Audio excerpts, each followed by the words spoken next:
आप सभी का स्वागत है हिंदी नोबेल स्टोरी एक्सप्लेनर में। यहाँ हर एक स्टोरी आपको सिस्टम, रोमांस और जादू की एक अलग ही सफर पे ले जाती है। डिस्क्लेमर: गल्प पे बताया गया सारे चरित्रों, स्थान, काल, घटना सब कुछ काल्पनिक है। इसे वास्तविकता से जोड़ने का प्रयास ना करें। अध्याय 252। उसने उस दिशा में देखा जहां अर्जुन सक्सेना सो रहा था, और उसे ये देखकर राहत मिली कि अर्जुन सक्सेना अभी भी सो रहा था और उसे जगाया नहीं गया था।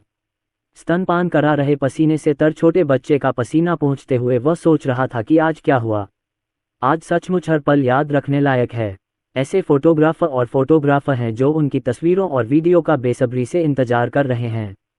उस समय वह एक विशेष एल्बम खरीदेगी, इन तस्वीरों को एल्बम में प्रिंट करेगी और जब चाहेगी तब उसे देखेगी। उनके और अर्जुन सक्सेना के बीच के प्यार की एक मधुर स्मृति। ये सोचते सोचते उसकी नज़र मेज पर रखे बैग पर पड़ी, जिसमें एक बड़ा लाल लिफाफा था। बड़े लाल लिफाफे में एक बैंक कार्ड था। ये वह दहेज है जो उसके माता पिता ने उसे दिया था जब अर्जुन सक्सेना ने सगाई समारोह में उसके माता पिता को दहेज दिया था। अर्जुन सक्सेना ने दहेज में 2 मिलियन का बैंक कार्ड दिया था, जिसका वादा उसने अपनी मां से पहले ही कर दिया था। हालांकि वह वास्तव में इसमें कुछ पैसे जोड़ना चाहती थी, लेकिन अर्जुन सक्सेना को इसकी अनुमति नहीं थी। लेकिन बैंक कार्ड में पड़े 20 लाख रुपए के 5 गुना यानी कुल 10 लाख रुपए के दहेज के बारे में सोचकर अनन्या शर्मा फिर हंस पड़ी। जब वो हंसी तो उसे समझ नहीं आया कि ये माँ बेटे का रिश्ता है या नहीं। उसके बगल में पालने में सो रही किशन भी हंस रही थी, चेहरे पर मुस्कान लिए किसी छोटे से फॉर्च्यून फैन की तरह। वो तो बस अनन्या शर्मा का ही एक छोटा रूप थी। दो छोटे पैसे वाले प्रशंसक। आन्या को गोद में लेकर स्तनपान कराते हुए वह खड़ी हुई, अपने बैग से बैंक कार्ड निकाला और फिर छोटे बच्चे को स्तनपान कराने के लिए स्टूल पर बैठ गई। अपने हाथ में बैंक कार्ड को देखते हुए अनन्या शर्मा ने धीरे से अनन्या से कहा, जो उसकी बाहों में मुश्किल से पल रही थी, अनन्या, हम अब अमीर लोग हैं। आपके दादा दादी ने आपकी माँ को 10 मिलियन रुपये का दहेज दिया था। भविष्य में आप कितना दूध पाउडर खाना चाहते हैं, माँ आपके लिए इसका इंतजाम करेगी। आप जितनी भी खिलौना कारें खेलना चाहें, मैं उन सभी का आपके लिए प्रबंध कर दूंगा। अब यहाँ 10 मिलियन है। जब आपके पिता लकड़ी की नक्काशी की सूची का पालन करेंगे, करों में कटौती के बाद 10 मिलियन से अधिक होंगे और हमारे पास बचत में 20 मिलियन से अधिक होंगे। और जब आपके माता पिता अगले साल विवाह प्रमाण पत्र खींचते हैं तो प्रयास करें अपने परिवार के लिए एक बड़ा घर खरीदने के लिए पर्याप्त धन बचाओ, ठीक है? आन्या ने मानो अनन्या शर्मा की बातें सुन ली हों, दूध पीना बंद कर दिया, उसे मुंह में ही रोक लिया और आंखें नहीं खोली, मानो कोई नन्ही परी नींद से भरा चेहरा लेकर फिर से सो गई हो। अभी तो 10 मिनट भी नहीं हुए हैं। अनन्या शर्मा उस छोटे बच्चे को नीचे रखने ही वाली थी, लेकिन जैसे ही वह हिला, छोटे बच्चे ने उसे फिर से पकड़ लिया और घुरघुराहट की आवाज के साथ दूध पीना शुरू कर दिया। आन्या की यह हरकत देखकर अनन्या शर्मा की भौहें थोड़ी सिकुड़ गईं। इससे पहले तीनों छोटे बच्चे दोनों तरफ का सारा दूध खा जाते थे और वे बीच में नहीं रुकते थे, क्योंकि यदि उन्होंने पूरा दूध नहीं खाया होता तो उनके पास खाने के लिए कुछ भी नहीं होता था। कुछ देर तक खाने के बाद ये बंद होने लगा। अनन्या शर्मा बाद में स्थिति का जायजा लेने वाली थीं। देखें कि क्या ये सिर्फ एक अलग घटना थी। आशा है कि यह एक व्यक्तिगत घटना है, अन्यथा स्तनपान करते समय उलटपुलट हो जाएगी। 2 मिनट तक खाने के बाद आन्या फिर रुक गया। उसने उसे मुंह में ही रखा, लेकिन खाया नहीं। अनन्या शर्मा फिर से उठी और उसे नीचे रखने ही वाली थी कि उस छोटे बच्चे ने तुरंत उन्हें फिर से काट लिया और दूध पीने लगा। 20 मिनट के बाद छोटे बच्चे ने केवल एक बार ही दूध पिया और इस बार वह सचमुच सो गया और उसे पालने में डालने के बाद भी वह नहीं उठा। अपनी दूसरी बेटी को देखकर उसकी भौहें थोड़ी सिकुड़ गईं। अगर आप इस तरह खाते हैं तो न केवल खाने का तरीका रुक रुक कर बनता है, बल्कि आप जो दूध पीते हैं वह भी कम होता है। वह बहुत चिंतित है कि छोटे लड़के का पोषण भाई और बहन के साथ नहीं रह पाएगा जो आज्ञाकारी रूप से दूध पीते हैं। मैं अर्जुन सक्सेना के साथ समाधान पर चर्चा करना चाहती हूँ, लेकिन अर्जुन सक्सेना अभी भी सो रहा है, इसलिए वह उसे परेशान नहीं करेगी। इस मामले में अर्जुन सक्सेना के जागने का इंतजार करें और बाद में उनसे बात करें। अनन्या को एक छोटी सी रजाई उड़ाने के बाद अनन्या शर्मा कपड़े बदलने चली गई, क्योंकि इस बार आन्या ने केवल एक तरफ का दूध खाया और दूसरी तरफ का दूध बह गया, इसलिए उसे अपने कपड़े बदलने पड़े। अपने कपड़े बदलने के बाद अनन्या शर्मा ने अपना मोबाइल फ़ोन निकाला और उस बैंक कार्ड के ऐप में लॉग इन किया जो उसकी मां ने उसे सगाई के उपहार के रूप में दिया था। ये कार्ड उनकी मां पालतू को अहमदाबाद में रहते हुए दिया गया था। बैंक कार्ड पर उनका नाम लिखा है और ऑनलाइन बैंकिंग सुविधा भी उपलब्ध है, जिससे आप मोबाइल ऐप पर एक क्लिक से आसानी से बैलेंस चेक कर सकते हैं या पैसे ट्रांसफ़र कर सकते हैं। मोबाइल बैंकिंग पर बैलेंस देखकर वह फुसफुसाए बिना नहीं रह सकी। 0, 1, 10, 100, 1000, 10,000, 1,00,000, 10,00,000। ये वाकई एक है। बिल्कुल, मेरे माता पिता मुझे परेशान नहीं करते, वे वास्तव में मेरे अच्छे माता पिता हैं। अब आप निडर होकर मुंबई के स्कूल जिले में स्थित घरों को देख सकते हैं और देख सकते हैं कि आपको कौन सा घर खरीदना है। अपना होमवर्क अभी करो और बाद में आराम करो। स्कूल जिले में एक कमरा चुनते समय अनन्या शर्मा ने तुरंत मकान बेचने के लिए विभिन्न सॉफ्टवेयरों का सहारा नहीं लिया, बल्कि कंप्यूटर चालू किया और चीन शिपिंग योजना ब्यूरो में लॉग इन किया, ताकि चीन शिपिंग के प्रमुख जिलों की विस्तृत नियंत्रण योजनाओं को देखा जा सके, जिसे नियंत्रण योजना के रूप में संदर्भित किया जाता है।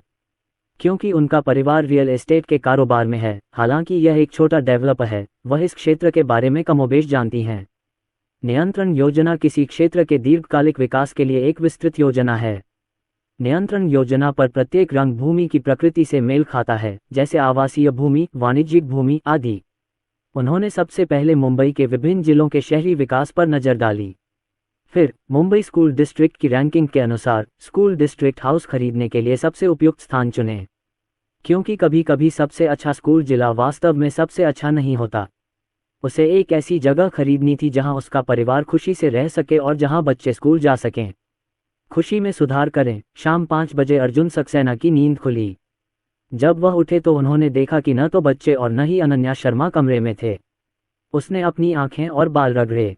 ये देखकर कि उसके जूते उतार दिए गए थे, ऐसा लग रहा था कि बिस्तर पर गिरने से पहले उसने अपने जूते और मोजे नहीं उतारे थे।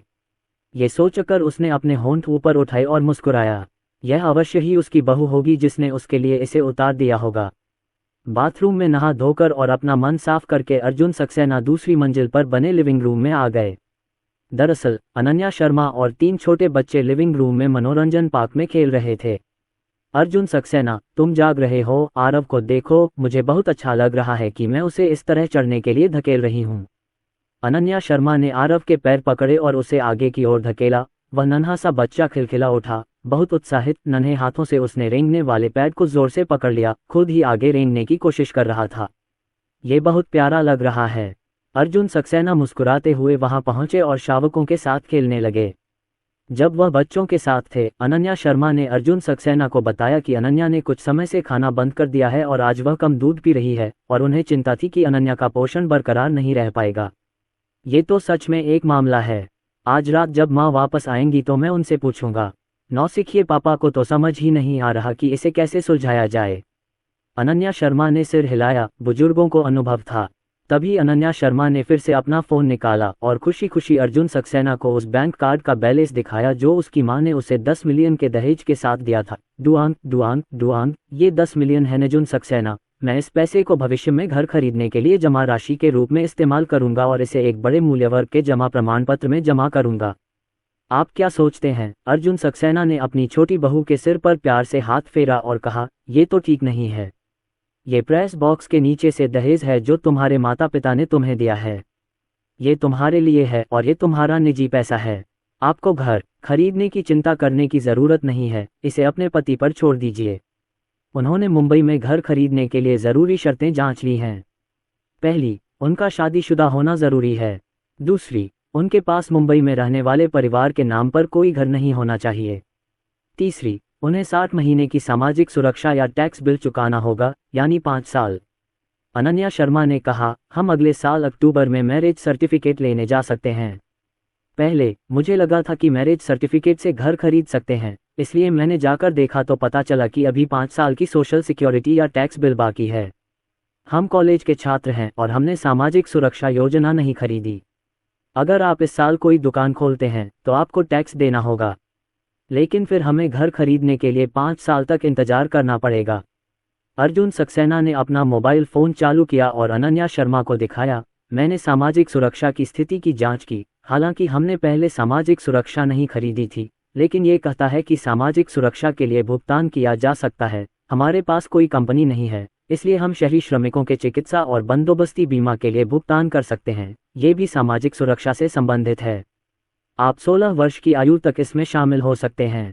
17 साल की उम्र 1 साल होती है, 18 साल की उम्र 1 साल, 19 साल की उम्र 1 साल, 20 साल की उम्र 1 साल, 21 साल की उम्र 5वां साल है, मैं इस साल 21 साल का हो जाऊंगा, इसलिए यह 5 साल की सामाजिक सुरक्षा नीति कोई समस्या नहीं है। जब समय आएगा तो मैंने मुंबई में अपने पिताजी के परिचितों से इसमें मदद करने के लिए कहा।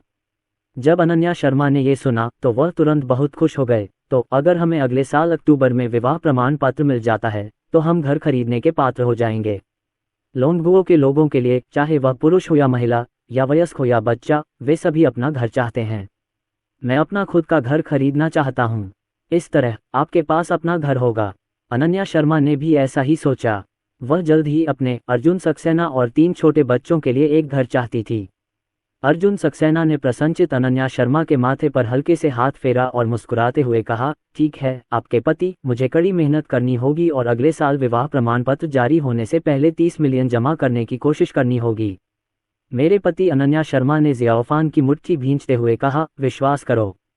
अपनी बात समाप्त करते ही उसका छोटा सा चेहरा तुरंत लाल हो गया। उसने शर्म से अर्जुन सक्सेना से अपनी नज़रें हटा लीं और नीचे उस बड़े खजाने की ओर देखा जो रेंगने वाली चटाई पर रेंगने के लिए संघर्ष कर रहा था। उन्होंने गलती से अर्जुन सक्सेना को पति भी कह दिया। अर्जुन सक्सेना को सबसे ज्यादा करीब से तब बुलाया गया था जब वह और अर्जुन सक्सेना एक डेकोरेशन की दुकान के लिए फर्नीचर खरीदने सेकंड हैंड मार्केट गए थे। उनकी मुलाकात लियू जून से हुई, जिसे अर्जुन सक्सेना पहले से जानता था, और तब उसने देखा कि लियू जून अर्जुन सक्सेना को धमका रहा था। उसने अर्जुन सक्सेना को खास तौर पर एलैंग कहकर बुलाया था। अर्जुन सक्सेना ने सहज ही अपनी पत्नी के संबोधन में आए बदलाव को भांप लिया। उन्होंने अनन्या शर्मा के कान में झुककर मुस्कुराते हुए कहा, पत्नी, अपने पति को फिर से बुलाओ, मुझे अच्छा लग रहा है। इस समय घर में उनके 5 सदस्यीय परिवार के अलावा कोई नहीं है। सक्सेना के पिता और माता अभी भी होटल में हैं और वापस नहीं आए हैं, क्योंकि आज रात मुझे अपने रिश्तेदारों को होटल में खाने पर आमंत्रित करना है। तो सक्सेना के पिता और माता होटल में रिश्तेदारों के साथ बातचीत कर रहे हैं। अचानक याद आया, प्यास लगी है, पीने के लिए एक गिलास पानी डालने जा रही हूँ। इतना कहकर अनन्या शर्मा हड़बड़ा कर खड़ी हो गईं, फिर पलटकर अर्जुन सक्सेना से पूछा, अर्जुन सक्सेना, प्यास लगी है क्या? अर्जुन सक्सेना खड़ा हुआ, अपनी लंबी बाहें फैलाईं और अनन्या शर्मा की पतली कमर को थाम लिया, उसके खूबसूरत और शर्मीले चेहरे को इतने गौर से देखते हुए कि उसकी नज़र आखिरकार उसके गुलाबी होंठों पर पड़ी, और धीमी आवाज में बोला, मुझे बहुत प्यास लगी है। आओ, मेरे पति को पानी पिला दो। हाँ, अनन्या शर्मा ने कहा। उसके होंठ अर्जुन सक्सेना ने सील कर दिए थे। तीनों छोटे बच्चे जमीन पर लेटे हुए टीवी की दिशा में देख रहे थे, इसलिए वे अर्जुन सक्सेना को नहीं देख सके। लेकिन आरव ने आंखें चौड़ी करके देखा और टीवी की काली एलसीडी स्क्रीन पर एक प्रतिबिंब देखा। प्रतिबिंब में ऐसा लग रहा था जैसे उसके माता पिता एक दूसरे को थामे हुए हैं। वे क्या कर रहे थे?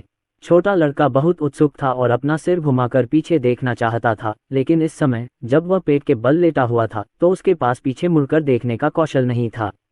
मैं केवल अपने शरीर को घुमाने की कोशिश कर रहा हूँ, थोड़ा सा घुमा रहा हूँ, और मेरे मुंह से एक छोटी सी दूधिया आवाज आ रही है, और तस्वीर बहुत प्यारी है। शाम 6 बजे अनन्या शर्मा को अनीता सक्सेना का फोन आया और उसने पूछा कि क्या अर्जुन सक्सेना जाग रहे हैं। अनन्या शर्मा ने शर्माते हुए अर्जुन सक्सेना की तरफ देखा और कहा, उठो। माँ ने मुस्कुराते हुए कहा, उठो तो अच्छा है, फिर तुम होटल में खाना खाने आ सकते हो। आज रात हम सब होटल में खाना खाएंगे। कल आरव, आन्या और रिया का 100 दिन का भोज होगा। भोज हॉल वहीं है, वहां से दृश्य हटा दिया गया है और बच्चे के 100 दिन के भोज का दृश्य फिर से व्यवस्थित किया गया है। तुम बाद में जाकर देख सकते हो, ये बहुत प्यारा है। आज मदर किन के लिए वर्षों में सबसे खुशी का दिन है। मेरे बेटे की सगाई हो चुकी है। उसकी शादी न सिर्फ एक बेहद अमीर और खूबसूरत पति से हुई है, बल्कि वह एक विद्वान भी है और अपने बेटे के लिए एक अच्छी पत्नी भी है, और उसके 3 बच्चे और प्यारे बच्चे भी हैं। आज वह अपने रिश्तेदारों और दोस्तों के लिए ईर्ष्या का विषय बन गई है, और वह हमेशा मुस्कुराती रहती है। अनीता सक्सेना की यह बात सुनकर कि बच्चे के 100 दिन के भोज का दृश्य तैयार हो गया है, अनन्या शर्मा की आंखें चमक उठीं। ठीक है, चलो यहाँ आते हैं। फोन रखने के बाद अनन्या शर्मा ने तीनों बच्चों के डायपर की जांच की और अर्जुन सक्सेना ने ड्राइवर को बुलाया और उसे गाड़ी चलाने के लिए कहा। हालांकि अब वह शांत था, उसने दोपहर में बहुत अधिक मात्रा में सफ़ेद शराब पी ली थी और उसके मुंह में अभी भी अल्कोहल की मात्रा थी, इसलिए वह गाड़ी नहीं चला सकता था। जिसके पास पत्नी और बच्चे हैं, उसके लिए बेशर्म होना महत्वपूर्ण नहीं है, और उसकी पत्नी और बच्चों की सुरक्षा सबसे पहले आती है। अनन्या शर्मा ने आरव और रिया को नए डायपर पहनाए और फिर दोनों बच्चे को गोद में लेकर नीचे चले गए। अर्जुन सक्सेना भी वापस आए और तीनों बच्चों के स्ट्रॉलर ले गए। यदि आपके पास घुमक्कड़ गाड़ी नहीं है तो बाहर जाए और 3 बच्चों को साथ ले आइए, आप यूनिकॉर्न आर्म्स का अभ्यास कर सकेंगे। घुमक्कड़ आपके हाथों को मुक्त कर देता है। कार में अनन्या शर्मा ने तीनों छोटे बच्चों को बताया कि उनके 100 दिवसीय भोज का दृश्य तैयार हो गया है और आप इसे बाद में देख सकते हैं, ये बहुत प्यारा है। रास्ते में तीनों छोटे बच्चे अनन्या शर्मा और अर्जुन सक्सेना से बात कर रहे थे और वे बात करने के लिए बहुत उत्साहित थे। अर्जुन सक्सेना ने आन्या को गोद में लिया और रिया ने उसे चाइल्ड सीट पर बिठा दिया। चाइल्ड सीट पहले की तरह ही उल्टी दिशा में रखी गई थी ताकि बच्चा आराम से उस पर टिक सके। अनन्या शर्मा ने आरव को पकड़ रखा है कि अनन्या शर्मा अचानक दर्द से चिल्ला उठी। बीवी, क्या बात है? तभी अर्जुन सक्सेना ने देखा कि आरव अपने परिवार को एकटक देख रहा है और फिर अपने मांसल छोटे हाथों में 4-5 बाल पकड़े हुए है। यार, ये तो अपनी बीवी के 4-5 बाल नोचने जैसा है। अनन्या शर्मा ने सिर पर जहां से बाल उखड़ गए थे रगड़ा और अर्जुन सक्सेना की तरफ सिर हिलाया। कोई बात नहीं, मैं अभी बहुत व्यस्त था इसलिए बाल बांधना भूल गया। खेलते समय मेरे बाल कुछ टूट गए थे, दर्द हो रहा है। मैं तुम्हें गले लगा लूंगा, अर्जुन सक्सेना और अनन्या शर्मा ने कहा। अनन्या शर्मा को अनन्या को पकड़ने दो। ये छोटा सा लड़का आरव अब न केवल लोगों को मारना पसंद करता है बल्कि उनके बाल खींचना भी पसंद करता है। जब वह केवल 3 महीने का था तब वह शरारती हो गया। अनन्या शर्मा ने अनन्या को पकड़ने के बाद अर्जुन सक्सेना से कहा, मैं ठीक हूँ, इससे दर्द नहीं होता है, मैं बस अगली बार अपने बालों को बांधना याद रखूंगा। दरअसल हाल ही में उसके बाल बुरी तरह झड़ रहे हैं। जब उसने बहुत सारे बाल कंघी से निकाले तो कुछ बाल उसके हाथ से निकल गए। दर्द थोड़ा ज्यादा हुआ लेकिन कंघी से झड़े बालों के मुकाबले ये 4-5 बाल तो कुछ भी नहीं थे। क्या डिंग, ये पता चला कि बच्चे की मां अनन्या शर्मा हाल ही में प्रसवोत्तर बालों के झड़ने से पीड़ित थी और मेजबान को विशेष रूप से बाल विकास, बालों की वृद्धि, तेल नियंत्रण और बालों के झड़ने के लिए एक शैम्पू और एक पारंपरिक अशोकपुरीय चिकित्सा सूत्र से पुरस्कृत किया जाता है। क्या मेजबान अब इन दोनों सूत्रों को स्वीकार करता है? ये रेसिपी बिल्कुल सही समय पर आई है। जैसे ही उसकी आवाज़ धीमी हुई उसके दिमाग में 2 पारंपरिक अशोकपुरीय औषधियों के सूत्र उभर आए और उन सूत्रों में पारंपरिक अशोकपुरीय औषधियों के इस्तेमाल की ढेर सारी जानकारी, साथ ही बालों के झड़ने के विभिन्न कारणों और बालों के विकास व वृद्धि के सिद्धांतों की जानकारी। ये सब एक साथ उसके दिमाग में आ गया। शैम्पू का सूत्र है पॉलीगोनम मल्टीफ्लोरम कोडोनोप्सिस सोफोरा फ्लेवेसेंस एस्ट्रेगुलिस अशोकपुरीय कांटेदार राख आर्टेमिसिया अर्गी पासेपाटाउट आदि से बना है। साथ ही प्रत्येक पारंपरिक अशोकपुरीय दवा के ग्राम का अनुपात और इस शैम्पू को कॉन्फ़िगर करने की विधि भी है। बाल विकास तरल का सूत्र है जिनसेंग, अदरक, शोवो, कुसुम आदि। साथ ही प्रत्येक पारंपरिक अशोकपुरीय दवा के ग्राम का अनुपात और इस बाल विकास तरल को कॉन्फ़िगर करने की विधि। शुद्ध अशोकपुरीय औषधि से निर्मित, बिना किसी रासायनिक तत्व के, ये बहुत सुरक्षित है। इसका उपयोग स्तनपान कराने वाली माताओं द्वारा भी सुरक्षित रूप से किया जा सकता है। इन दोनों सूत्रों को समझने के बाद अर्जुन सक्सेना ने अनन्या शर्मा से चिंता के साथ पूछा, पत्नी, क्या आपने हाल ही में अपने बालों में कंघी करते समय बहुत अधिक बाल झड़ते हुए देखा है? अनन्या शर्मा ने पलकें झपकाईं। तुम्हें कैसे पता चला? कुछ दिन पहले ही उसे बालों के झड़ने की समस्या का पता चला। पिछले 2 दिनों में बालों का झड़ना और भी गंभीर हो गया है। न सिर्फ बाल धोने पर झड़ते हैं बल्कि जब आप बालों में कंघी करती हैं तो भी कई बाल अपने साथ आ जाते हैं। कभी कभी बालों की कुछ लंटें हाथ से सहलाकर भी हटाई जा सकती हैं। इससे वह डर गई। वह अर्जुन सक्सेना को इस बारे में बताने की हिम्मत नहीं कर सकी, इसलिए हर बार जब वह जमीन पर गिरे बालों को कंघी करती तो अर्जुन सक्सेना को पता चलने से बचने के लिए जल्दी से उन्हें साफ कर देती। वह नहीं चाहती थी कि अर्जुन सक्सेना उसके बारे में चिंता करें। वह अपने माता पिता के विदा होने का भी इंतजार करने वाली थी और फिर चुपचाप अस्पताल जाकर देखने वाली थी कि क्या उसके शरीर में कुछ हुआ है और उसके बाल बहुत ज्यादा झड़ गए हैं। मुझे उम्मीद नहीं थी कि अर्जुन सक्सेना को इसकी जानकारी होगी।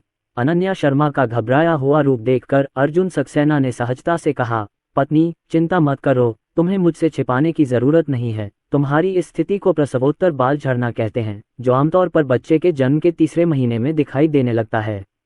क्योंकि बच्चे के जन्म के बाद शरीर के हार्मोन में बदलाव के कारण बालों का झड़ना एक बहुत ही सामान्य शारीरिक घटना है और मैं इस समस्या को ठीक करने में तुम्हारी मदद कर सकता हूँ। यह न केवल बालों का झड़ना रोकने में आपकी मदद करेगा बल्कि आपके बालों को बढ़ने और बढ़ाने में भी मदद करेगा। आज रात के खाने के बाद मैं जाकर इसे आपके लिए तैयार करूंगी। ये शुद्ध अशोकपुरीय औषधि शैम्पू और बाल विकास तरल है। आप इसे अभी उपयोग कर सकते हैं, ये बहुत सुरक्षित है। अनन्या शर्मा ने अर्जुन सक्सेना की बातें सुनी। अनन्या का हाथ कसकर पकड़ लिया और उत्साहित होकर पूछा, सच में?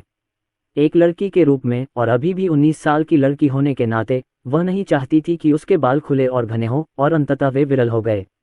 अर्जुन सक्सेना ने स्नेह भरी मुस्कान के साथ कहा, बिल्कुल सच है। मैंने आपसे आपके पति से कब झूठ बोला? मेरे पति कमाल के हैं। मुझे अपने पति पर पूरा भरोसा है। मेरे पति तो प्रसवोत्तर बालों के झड़ने के लिए शुद्ध अशोकपुरी औषधि से बना शैम्पू और हेयर ग्रोथ लोशन भी बनाते हैं, जो कमाल का है। सचमुच एक अनमोल पति। वह बहुत भाग्यशाली है। ये जानने के बाद कि उसके बालों की समस्या हल हो सकती है, अनन्या शर्मा ने आखिरकार अपने दिल का पत्थर ढीला कर दिया।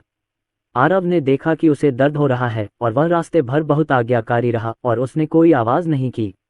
बीच बीच में वह अपना चेहरा घुमाकर अनन्या शर्मा को देख लेता।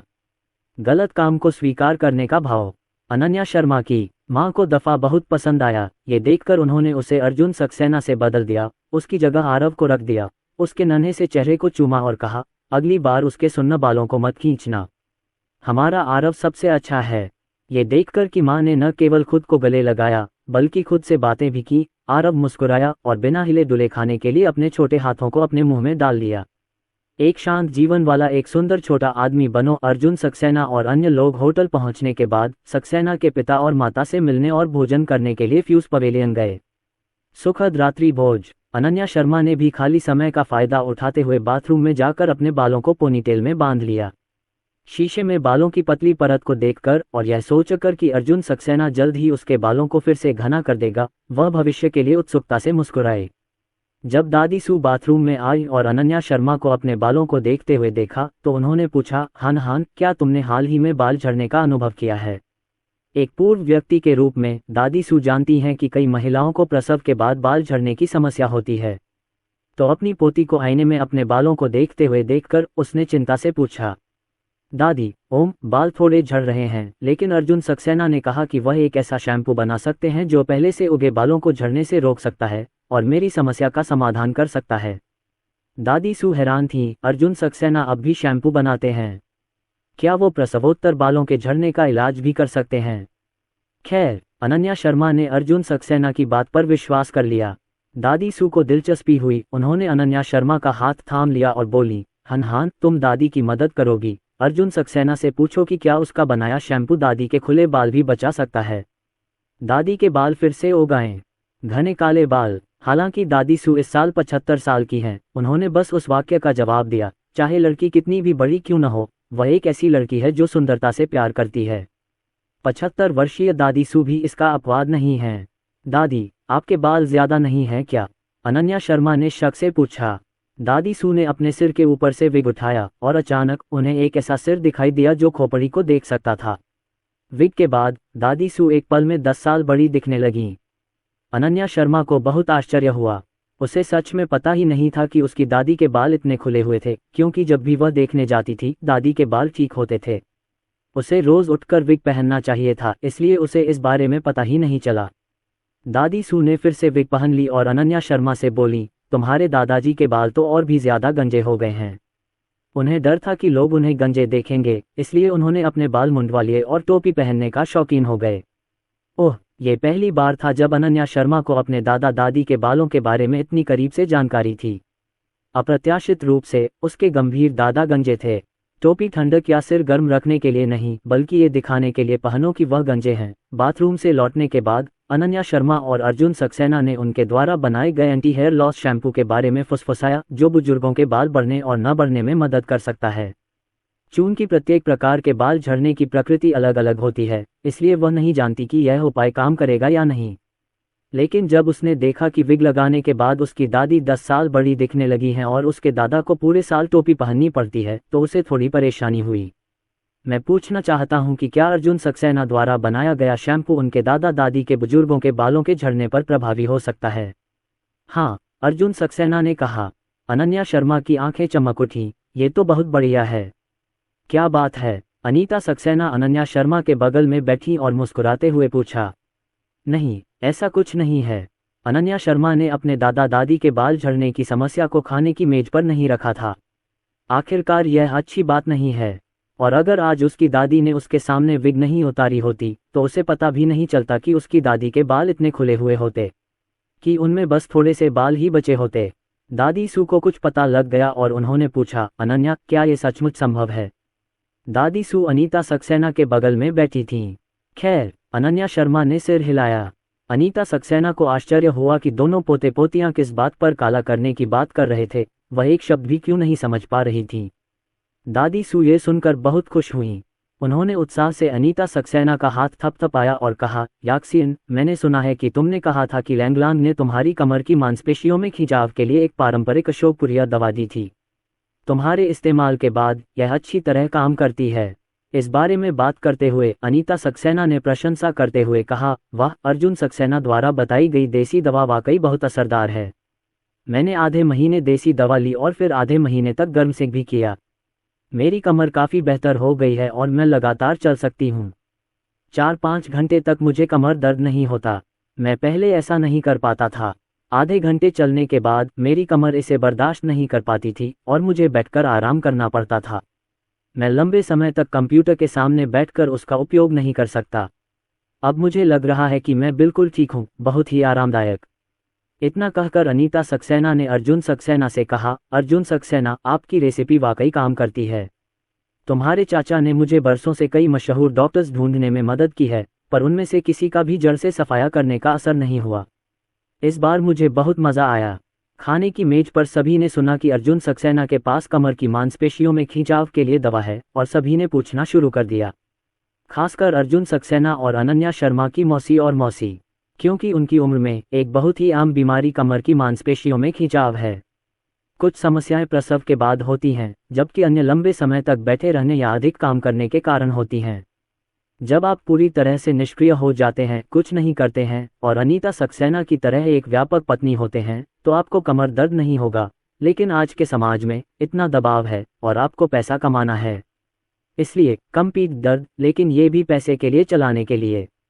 मैं केवल पीठ के निचले हिस्से में दर्द होने पर ही पैसा कमा सकता हूं और फिर मालिश के लिए फिजियोथेरेपी की दुकान पर जाने के लिए पैसे खर्च कर सकता हूं, लेकिन मालिश का प्रभाव सीमित है और वास्तव में जड़ को काटने का कोई तरीका नहीं है।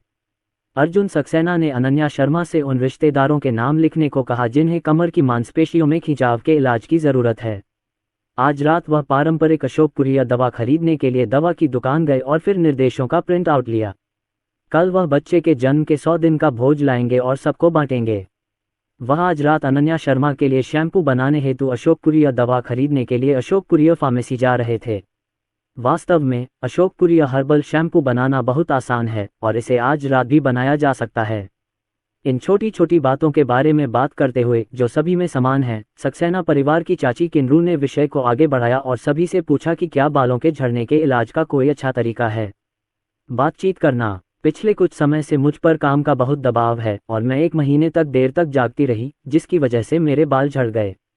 क्या इसकी वजह अर्जुन की सगाई की पार्टी तो नहीं है? मैं अभी अभी बॉब पर्म करवाने गई थी, जिससे लग रहा है कि मेरे बाल बहुत ज़्यादा हैं, वरना मेरी स्कैल्प साफ दिखाई दे रही है। किन्रू की बातें सुनकर अनन्या शर्मा ने अपनी नानी की ओर एक नज़र डाली और उसकी नानी ने हल्की आवाज़ में कहा, आंटी किन, आप इस बारे में अर्जुन सक्सेना से पूछ सकती हैं। लैंग के पास कोई समाधान है? किन्रू ने आश्चर्य से पूछा। अर्जुन सक्सेना ने कहा, छोटी बुआ, आपके बाल ज़्यादा दिमाग के इस्तेमाल की वजह से न्यूरोलॉजिकल रूप से झड़ रहे हैं। मेरे पास आपके बालों का झड़ना रोकने का एक तरीका है। मैं एक ऐसा शैम्पू बनाऊंगा जो बालों का झड़ना रोक देगा।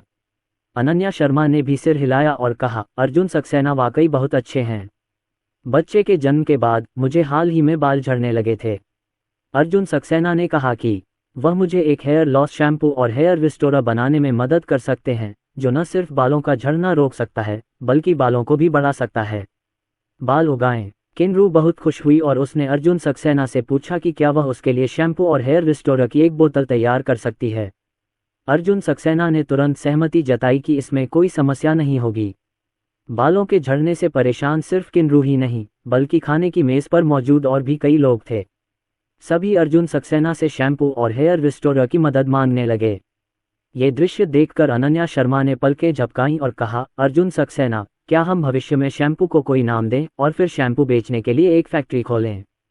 बिजनेस दिमाग वाली बहू की बात सुनकर अनीता सक्सेना ने तुरंत अपनी बात दोहराई, ठीक है अर्जुन, अगर तुम्हारा बनाया शैम्पू और हेयर रिस्टोरर वाकई ज़्यादातर लोगों के बालों का झड़ना रोकने और उन्हें स्वस्थ बनाने में मदद कर सकता है, तो बालों के विकास का असर तो है ही। हम वाकई एक फैक्ट्री खोलकर शैम्पू बेच सकते हैं, मुनाफा बहुत ज़्यादा है और सरकारी सब्सिडी भी मिलती है। कुछ वर्ष पहले लखनऊ में एक शिक्षक ने बालों का झड़ना रोकने के लिए एक शैम्पू विकसित किया था और उसे कारखाना स्थापित करने के लिए 50 लाख रुपये की आधिकारिक सब्सिडी भी मिली थी। हालांकि उनकी फैक्ट्री स्थापित हो चुकी है, लेकिन शैम्पू का असर बहुत संतोषजनक नहीं है। ये बहुत कम लोगों पर ही काम करता है। ये पूरी तरह से किस्मत की बात है। यह ज़्यादातर लोगों पर काम नहीं करता, इसलिए बिक्री भी अच्छी नहीं है। ऐसे में चलो पहले अपने रिश्तेदारों के बीच एक प्रयोग करते हैं। अगर ज़्यादातर के बाल झड़ने बंद हो जाएं और उनके बाल बढ़ते जाएं, तो हम सचमुच एक फैक्ट्री खोल सकते हैं। उस समय तो ये देश में इकलौती फैक्ट्री ज़रूर होगी। जब ये लोकप्रिय हो जाएगी तो इसे विदेशों में भी बेचा जा सकता है। आज के समाज में चाहे वह प्राथमिक विद्यालय के छात्र हों, जूनियर हाई स्कूल के छात्र हों, हाई स्कूल के छात्र हों, कॉलेज के छात्र हों या युवा और मध्यम आयु वर्ग के और बुजुर्ग लोग हों, हर कोई बहुत दबाव में है और बालों के झड़ने की घटना गंभीर है। बड़े और मजबूत होने के बाद ये वास्तव में कई जन्मों तक खाया जा सकता है। हालांकि ऐसा कहा जाता है कि अर्जुन सक्सेना की मूर्तियों को ऑर्डर मिलते ही 20 मिलियन का बड़ा ऑर्डर मिल सकता है, लेकिन मूर्तियां संग्रहणीय हैं और कुछ लोगों के बीच ही आगे बढ़ाई जाती हैं। कभी कभी यह सामान्य समय पर खुला नहीं रहता है तथा कभी कभी ये 3 वर्षों तक खुला रहता है। खाते में मूर्तियां हैं और यदि आप एक शैम्पू कंपनी जोड़ते हैं तो आप स्थिर और निरंतर आय प्राप्त कर सकते हैं। अर्जुन सक्सेना को भी यह विचार बहुत अच्छा लगा। उन्होंने सिर हिलाया और कहा, ठीक है मम्मी और अनन्या की बात सुनो। खाने की मेज पर उत्साह फिर से बढ़ गया और सभी ने अर्जुन सक्सेना की तारीफ की, खासकर अर्जुन सक्सेना के रिश्तेदारों ने, जिन्होंने बताया कि उन्होंने आधे सेमेस्टर से एक दूसरे को नहीं देखा था। अर्जुन सक्सेना इतना अच्छा था कि वे सभी दंग रह गए और हर कोई कमर की मांसपेशियों में खिंचाव के लिए अर्जुन सक्सेना के नुस्खे, साथ ही शैम्पू और बाल विकास तरल का इंतजार कर रहा है। भोजन के बाद शाम के 8 बज चुके थे। मदर किन ने अर्जुन सक्सेना और अनन्या शर्मा को तीनों बच्चों को बैंक्वेट हॉल की व्यवस्था देखने के लिए पहली मंजिल पर ले जाने को कहा। दोनों छोटे बच्चों के साथ नीचे देखने गए। जब हम भोज हॉल में पहुंचे तो यहाँ का दृश्य बदलकर बच्चे के 100 दिन के भोज का दृश्य कर दिया गया था। सामने के प्रवेश द्वार पर 3 रंगों वाले मैकरोन गुब्बारों से बना एक गुब्बारा मेहराब है और उसके बगल में एक बड़े स्टिकर पर 3 छोटे बच्चों की प्यारी कार्टून तस्वीरें छपी हैं और लिखा है, आरव सक्सेना, आन्या सक्सेना, रिया सक्सेना 100 दिवसीय भोज। दरवाजे से अंदर घुसते ही दाईं ओर एक जलपान कक्ष है। फिलहाल उस पर कोई पेस्ट्री नहीं है, लेकिन सब कुछ रख दिया गया है। कल जब 100 दिन का भोज होगा तो ताज़ी बनी पेस्ट्री उस पर रख दी जाएंगी। अहमदाबाद में तीनों नन्हे मुन्नों द्वारा लिए गए फोटोशूट भी काम आए। एक जलपान केंद्र में तीनों नन्हे मुन्नों की तस्वीरें लगाई गईं। रिफ्रेशमेंट बूथ कवायर आकृतियों से बना है, जैसे कि विभिन्न छोटे जानवर जो बच्चों को पसंद आते हैं। केक रखने के लिए कार्टून प्रॉप्स, मैकरोन रंग के गुब्बारे आदि। विशेष रूप से प्यारा, प्रत्येक मेज पर मेज के मध्य में रखे फूलदान से पीले, नीले और गुलाबी रंग के गुब्बारे बंधे हुए हैं। मंच के मध्य में मैकरोन गुब्बारों की एक दीवार के बगल में 3 बच्चों के नाम लिखे गए थे और वहां बहुत सारे कवाई बचकाने प्रॉप्स हैं। ये व्यवस्था अर्जुन सक्सेना और अनन्या शर्मा द्वारा दोपहर में आयोजित सगाई भोज से बिल्कुल अलग थी। बहुत ही बच्चों जैसा। स्टाफ अभी स्टेज पर अंतिम रूप देने में लगा हुआ था। तभी उन्होंने अर्जुन सक्सेना और अनन्या शर्मा को 3 नन्हे बच्चों के साथ आते देखा तो वे तीनों बच्चों को नमस्ते कहने और छेड़ने के लिए उनके पास आ गए। तीनों छोटे बच्चे इस व्यवस्था को देखकर बहुत उत्साहित हुए। कर्मचारियों द्वारा उठाए जाने पर वह बिल्कुल भी डरपोक नहीं था, बल्कि उत्साह से अपनी छोटी मुट्ठियां हवा में लहरा रहा था और मुंह से खुशी से बड़बड़ा रहा था।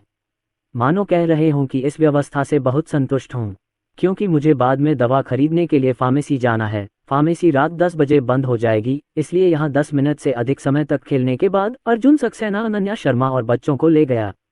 कल शिशुओं के लिए 100 दिन का भोज है। औपचारिक रूप से माहौल का अनुभव करने के लिए पुनः आएं। दोनों कल होने वाले बच्चों के 100 दिन के भोज का भी इंतजार कर रहे हैं। तीनों छोटे लड़के जब घुमक्कड़ के पास वापस आए तो वे भी बड़बड़ाने लगे। एक ने कुछ कहा तो दूसरे ने सहमति में बड़बड़ाया। जाहिर है, घुमक्कड़ में लेटे हुए वे एक दूसरे को देख नहीं सकते, लेकिन वे इस तरह से संवाद कर सकते हैं। अर्जुन सक्सेना और अनन्या शर्मा अभी भी उनकी बातें नहीं समझ पाए। दोनों हंस पड़े। यद्यपि बच्चे का पालन पोषण करना कठिन है, लेकिन यह आनंद और गर्मजोशी से भरा भी है।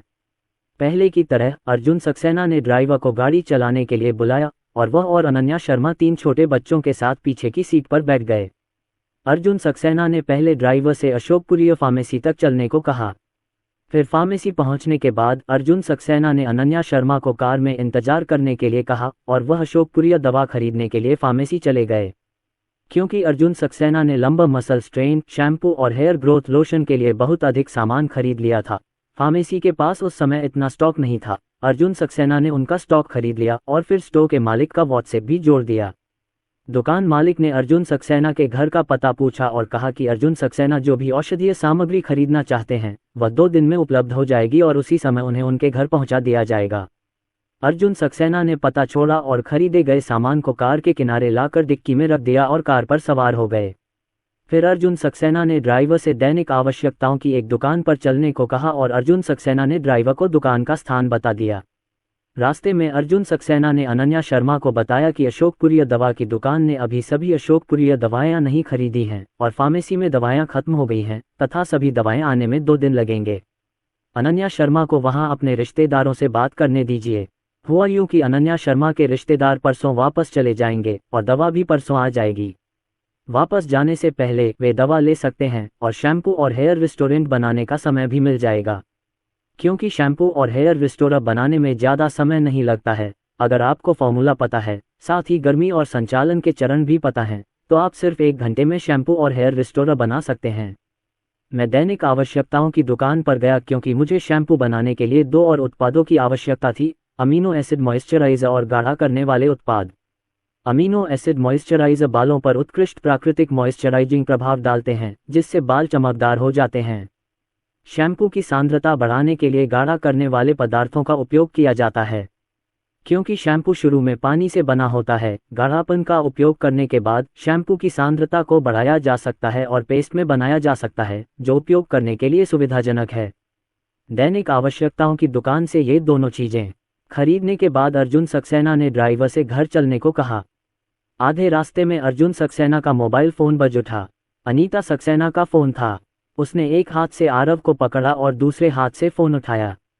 माँ, लांग लांग, तुम, अनन्या और आरव थोड़ी देर खेलने के लिए चौक पर जाओ, फिर घर चले आना। माँ ने मुस्कुराते हुए कहा। क्यों? अर्जुन सक्सेना ने संदेह से पूछा। क्योंकि आज रात चौक में संगीतमय फव्वारा है, तो तुम उन्हें थोड़ी देर खेलने ले जाओ। संयोग से अभी देर नहीं हुई है, माँ ने मुस्कुराते हुए कहा। अर्जुन सक्सेना को लगा कि कुछ गड़बड़ है, लेकिन उसकी माँ ने उसे कुछ देर के लिए घर न जाने को कहा, इसलिए वह खेलने के लिए चौक पर चला गया। इन दिनों मुझे बच्चों को बाहर घुमाने ले जाने का समय नहीं मिला, इसलिए मैं आज रात खेलने चली गई। फ़ोन रखने के बाद अर्जुन सक्सेना ने ड्राइवर से कार को चौक तक ले जाने को कहा। वह पार्किंग की जगह ढूंढने के लिए चौराहे पर गया और अपनी गाड़ी खड़ी कर दी। अर्जुन सक्सेना ने ड्राइवर से कहा कि वह वहां से चला जाए, क्योंकि चौराहा उसके घर से ज़्यादा दूर नहीं था और 10 मिनट की दूरी पर था, इसलिए वह पैदल चलकर वापस आ सकता था। यहाँ रात भर पार्किंग की कोई समस्या नहीं है, क्योंकि कई लोग जिनके घर में पार्किंग की जगह नहीं होती, वे अपनी कार चौक के बाहर पार्किंग में ही खड़ी कर देते हैं।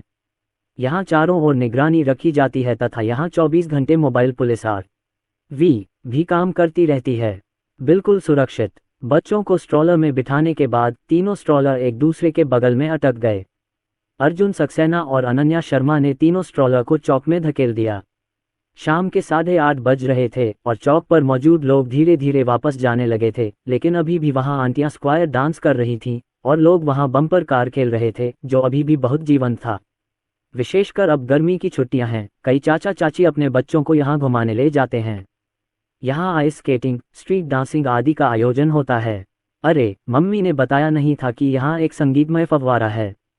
क्यों नहीं? अर्जुन सक्सेना ने चौक के बीचों बीच देखा, जहां फव्वारा लगा था, लेकिन फव्वारा चालू नहीं था।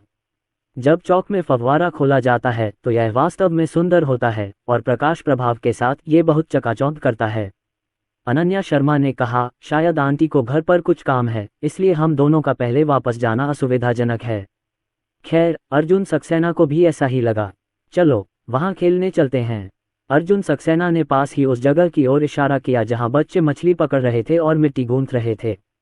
अनन्या शर्मा ने अर्जुन सक्सेना की उंगलियों का अनुसरण किया उसकी आंखें चमक उठीं और उसने कहा, ठीक है। वे दोनों 3 छोटे बच्चों के साथ वहां गए, एक स्थान चुना, पैसे दिए और तीनों छोटे बच्चों को माता पिता बच्चे का खेल खेलने के लिए ले आए। क्योंकि वहां केवल 2 वयस्क और 3 छोटे बच्चे हैं, इसलिए तीनों छोटे बच्चे बारी बारी से खेलते हैं। आरव को मछली पकड़ने का बहुत शौक था। उसने अपने नन्हे हाथ से मछली पकड़ने वाली छड़ी पकड़ी और उसे इधर उधर फेंका, जिससे अर्जुन सक्सेना पर ढेर सारा पानी छिड़का गया और आरव को बहुत मजा आया। आन्या ज्यादा आज्ञाकारी थी और उसने आज्ञाकारी होकर अनन्या शर्मा द्वारा खेली गई मिट्टी को अपनी हथेली में दबा लिया। आखिरकार उसे शायद भूख लगी थी, इसलिए उसने रोटी का आकार देकर उसे अपने मुंह में ठूंस लिया। ये देखकर अनन्या शर्मा ने तुरंत उसका छोटा सा हाथ पकड़ लिया और उसे मुंह में डालने से रोक दिया। जब उसने उसके हाथ से मिट्टी छीननी चाही तो उस छोटे लड़के ने उसे कसकर पकड़ लिया, मानो वह उसका राशन हो, और उसने बड़बड़ाने जैसी आवाज निकाली, सिर उठाया, बड़ी बड़ी आंखों में धिक्कार भरी नजरों से अनन्या शर्मा की तरफ देखा। उसका मुंह थोड़ा छोटा था। अनन्या शर्मा को देखकर बूढ़ी माँ बेबसी से मुस्कुराए और बोली, प्यारी, ये मिट्टी है, तुम इसे नहीं खा सकती अनन्या। लेकिन स्नैक्स की शौकीन अनन्या को इसकी कोई परवाह नहीं थी। वो तो बस अपने नन्हे हाथों से चीजें मुंह में डालना चाहती थी। अनन्या शर्मा जितना उसे रोकती, वो उतना ही जोर से ऐसा करना चाहती। अंत में मैं ऐसा नहीं कर सका, इसलिए मैंने मुंह बनाया और चिल्लाया, वाह। अर्जुन सक्सेना की ओर रोते हुए, क्या हुआ? अर्जुन सक्सेना ने आरव के हाथ से मछली पकड़ने वाली छड़ी नीचे रख दी और पलट कर पूछा, वाह। आन्या अर्जुन सक्सेना पर रोई, फिर बड़ी बड़ी आंसू भरी आंखों से अनन्या शर्मा की तरफ देखा, मानो अर्जुन सक्सेना को भनक लगा रही हो, और बोली, तुम्हारी बीवी घोंसले में बदमाशी कर रही है। अनन्या शर्मा ने अपनी दूसरी बेटी को देखा जो मुखबिर बन सकती थी, और वह अर्जुन सक्सेना को ये समझाने से खुद को नहीं रोक सकी कि उसका छोटा बच्चा मिट्टी खाना चाहता था, लेकिन उसने उसे रोक दिया और फिर वह दुखी हो गई। बीवी, रिया को पकड़ो और मिट्टी से खेलो। मैं आरव को स्ट्रॉलर में बिठा दूंगा और आन्या उसे पकड़कर मछली पकड़ने का खेल खेलेगी। अर्जुन सक्सेना उठे, आरव को पकड़ा और उसे स्ट्रॉलर में बिठा दिया। अनन्या शर्मा ने उस मिट्टी की ओर इशारा किया जिसे अनन्या ने अपने हाथ में कसकर पकड़ रखा था और कोई भी उसे छीन नहीं सकता था, और कहा, इस चीज को बाहर निकालना होगा, अन्यथा अनन्या इसे हमारे मुंह में ठूंस देगी जबकि हम ध्यान नहीं दे रहे होंगे। ठीक है। अर्जुन सक्सेना ने आन्या को गोद में लिया और प्यार से उसकी नाक पर हाथ फेरा। आन्या, माँ तुम्हारे भले के लिए है। जो चीज तुम हाथ में पकड़े हो वो खाने लायक नहीं है, तुम उसे खा जाओगी। जहर है, पता है। ये कहकर अर्जुन सक्सेना आन्या को मछली दिखाने ले गया। तालाब में सभी मछलियां प्रोप मछलियां हैं। ये कार्टून जैसा है और बच्चों को बहुत आकर्षित करता है। जल्द ही आन्या का ध्यान आकर्षित हो गया। उसके ध्यान न देने का फायदा उठाते हुए अर्जुन सक्सेना ने उसकी हथेली में रखी मिट्टी निकाली और अनन्या शर्मा को दे दी। अनन्या शर्मा ने चुपचाप उन्हें अंगूठा दिखाया। छोटी बच्ची का ध्यान आसानी से भटक जाता है। जब तक मिट्टी वाली बात का जिक्र न हो और उसे दोबारा मिट्टी देखने न दी जाए, वह जल्द ही भूल जाएगी कि उसके हाथ की मिट्टी गायब हो गई है। मछली पकड़ने के लिए आगे बढ़ें। रात 9:30 बजे तक खेलने के बाद अर्जुन सक्सेना को अनीता सक्सेना का फोन आया और उन्होंने उसे वापस आने के लिए कहा। अर्जुन सक्सेना ने पूछा, मम्मी, क्या दूसरी मौसी यहाँ हैं? इस सगाई भोज और बच्चे के 100 दिन के भोज में उसकी दूसरी चाची नंदिनी सक्सेना को आमंत्रित नहीं किया गया था। मुझे नहीं पता कि नंदिनी सक्सेना यहाँ कोई परेशानी खड़ी करने आई हैं या नहीं, इसलिए उसकी माँ नहीं चाहती थी कि वह अनन्या शर्मा और बच्चों को वापस ले जाए। नहीं, वो नहीं आई। वो अभी घर के कामों में बहुत व्यस्त है। तुम हमारे घर आकर क्या बिगाड़ सकती हो? याद है, पिछली बार तुम्हारी दूसरी बुआ किंताओ को हमारे घर पैसे उधार लेने लाई थीं। क्या किंताओ को यांग यूटिंग से शादी नहीं करनी थी? उन्होंने ये भी बताया कि यांग यूटिंग के परिवार ने 5 लाख रुपए दहेज की पेशकश की थी और नंदिनी सक्सेना हर जगह पैसा कमाना चाहती थी। अंत में हम सब कुछ एक साथ नहीं कर पाए और हमारे पास अभी भी 3 लाख कम थे। हुआ यूं कि नंदिनी सक्सेना की सबसे बड़ी बेटी किन किंगलान की भी शादी की बात चल रही थी, इसलिए नंदिनी सक्सेना ने अपना विचार किन किंगलान के प्रेमी पर डाल दिया। पहले दिए गए 100,000 सगाई उपहार को एक बार में 400,000 तक बढ़ा दिया गया है। कहा कि अगर आप उसकी बेटी किन किंगलान से शादी करना चाहते हैं तो आपको 400,000 रुपये का दहेज देना होगा। किन किंगलान का प्रेमी इस बार नंदिनी सक्सेना के परिवार से मिलने एक सच्चा उपहार लेकर आया था। पहले वादा किया गया $100,000 का उपहार किन किंगलान का प्रेमी तैयार था, लेकिन सास ने अस्थायी रूप से कीमत बढ़ाकर 400,000 कर दी। अंदाजा लगाओ, जब बात गपशप की आती है तो चाहे महिला कितनी भी उम्र की क्यों न हो, वह इसके बारे में बात करना पसंद करती है। खासकर नंदिनी सक्सेना की गपशप के बारे में माँ वास्तव में अर्जुन सक्सेना को बताना चाहती थीं। उसने अचानक दहेज की कीमत बढ़ा दी और एक ही बार में 4 लाख रुपये और जोड़ दिए, जो एक पुरुष होने के नाते बहुत ज़्यादा है। अर्जुन सक्सेना ने कहा, क्या ये सच नहीं है? अंत में, मुझे नहीं पता कि क्या हुआ। किन किंगलान के प्रेमी ने 500,000 रुपये का दहेज दिया और सीधे मैचमेकर को यांग यूटिंग के घर जाकर चुंबन लेने के लिए आमंत्रित किया और यांग यूटिंग का परिवार तुरंत सहमत हो गया। वे दोनों आज दोपहर अपना विवाह प्रमाण पत्र लेने गए। जब आपकी दूसरी चाची को पता चला तो वह इतनी क्रोधित हुई कि उन्होंने घर में चीजें तोड़ दीं। हमें भी अभी अभी खबर मिली है, तुम्हारी मौसी गुजर गईं। तुम्हारी मौसी आज रात रिया को तुम्हारे पास नहीं ला पाएंगी। कोई बात नहीं, माँ ने तुम्हें उसे ढूंढने में पहले ही मदद कर दी है। तुम्हारी मौसी आज हमारे घर पर रहती हैं और वो रिया को ढूंढने में तुम्हारी मदद करेंगी। शिन, आज रात माँ निश्चित रूप से गारंटी देंगी कि आप और अनन्या के बीच एक रोमांटिक 2 व्यक्ति की दुनिया होगी। जब अर्जुन सक्सेना ने ये गपशप सुनी तो उन्हें पता नहीं क्यों, लेकिन उन्हें हंसी आ गई। नंदिनी सक्सेना के परिवार ने क्या किया? ठीक है मम्मी, अनन्या और मैं और आरव यू तोनरिया वापस आ जाएंगे। फोन पर अर्जुन सक्सेना ने खुद को रोका और हंसा नहीं। यद्यपि नंदिनी सक्सेना ने उनके परिवार के साथ अन्याय किया था, लेकिन उनका मुसीबत में पड़ने का कोई इरादा नहीं था। फोन रखने के बाद अनन्या शर्मा स्थिति के बारे में पूछने आई और अर्जुन सक्सेना ने अनन्या शर्मा को नंदिनी सक्सेना का पक्ष बताया। अनन्या शर्मा कुछ देर के लिए स्तब्ध रह गईं, बल्कि हैरान, क्या अब भी ऐसा कुछ होता है?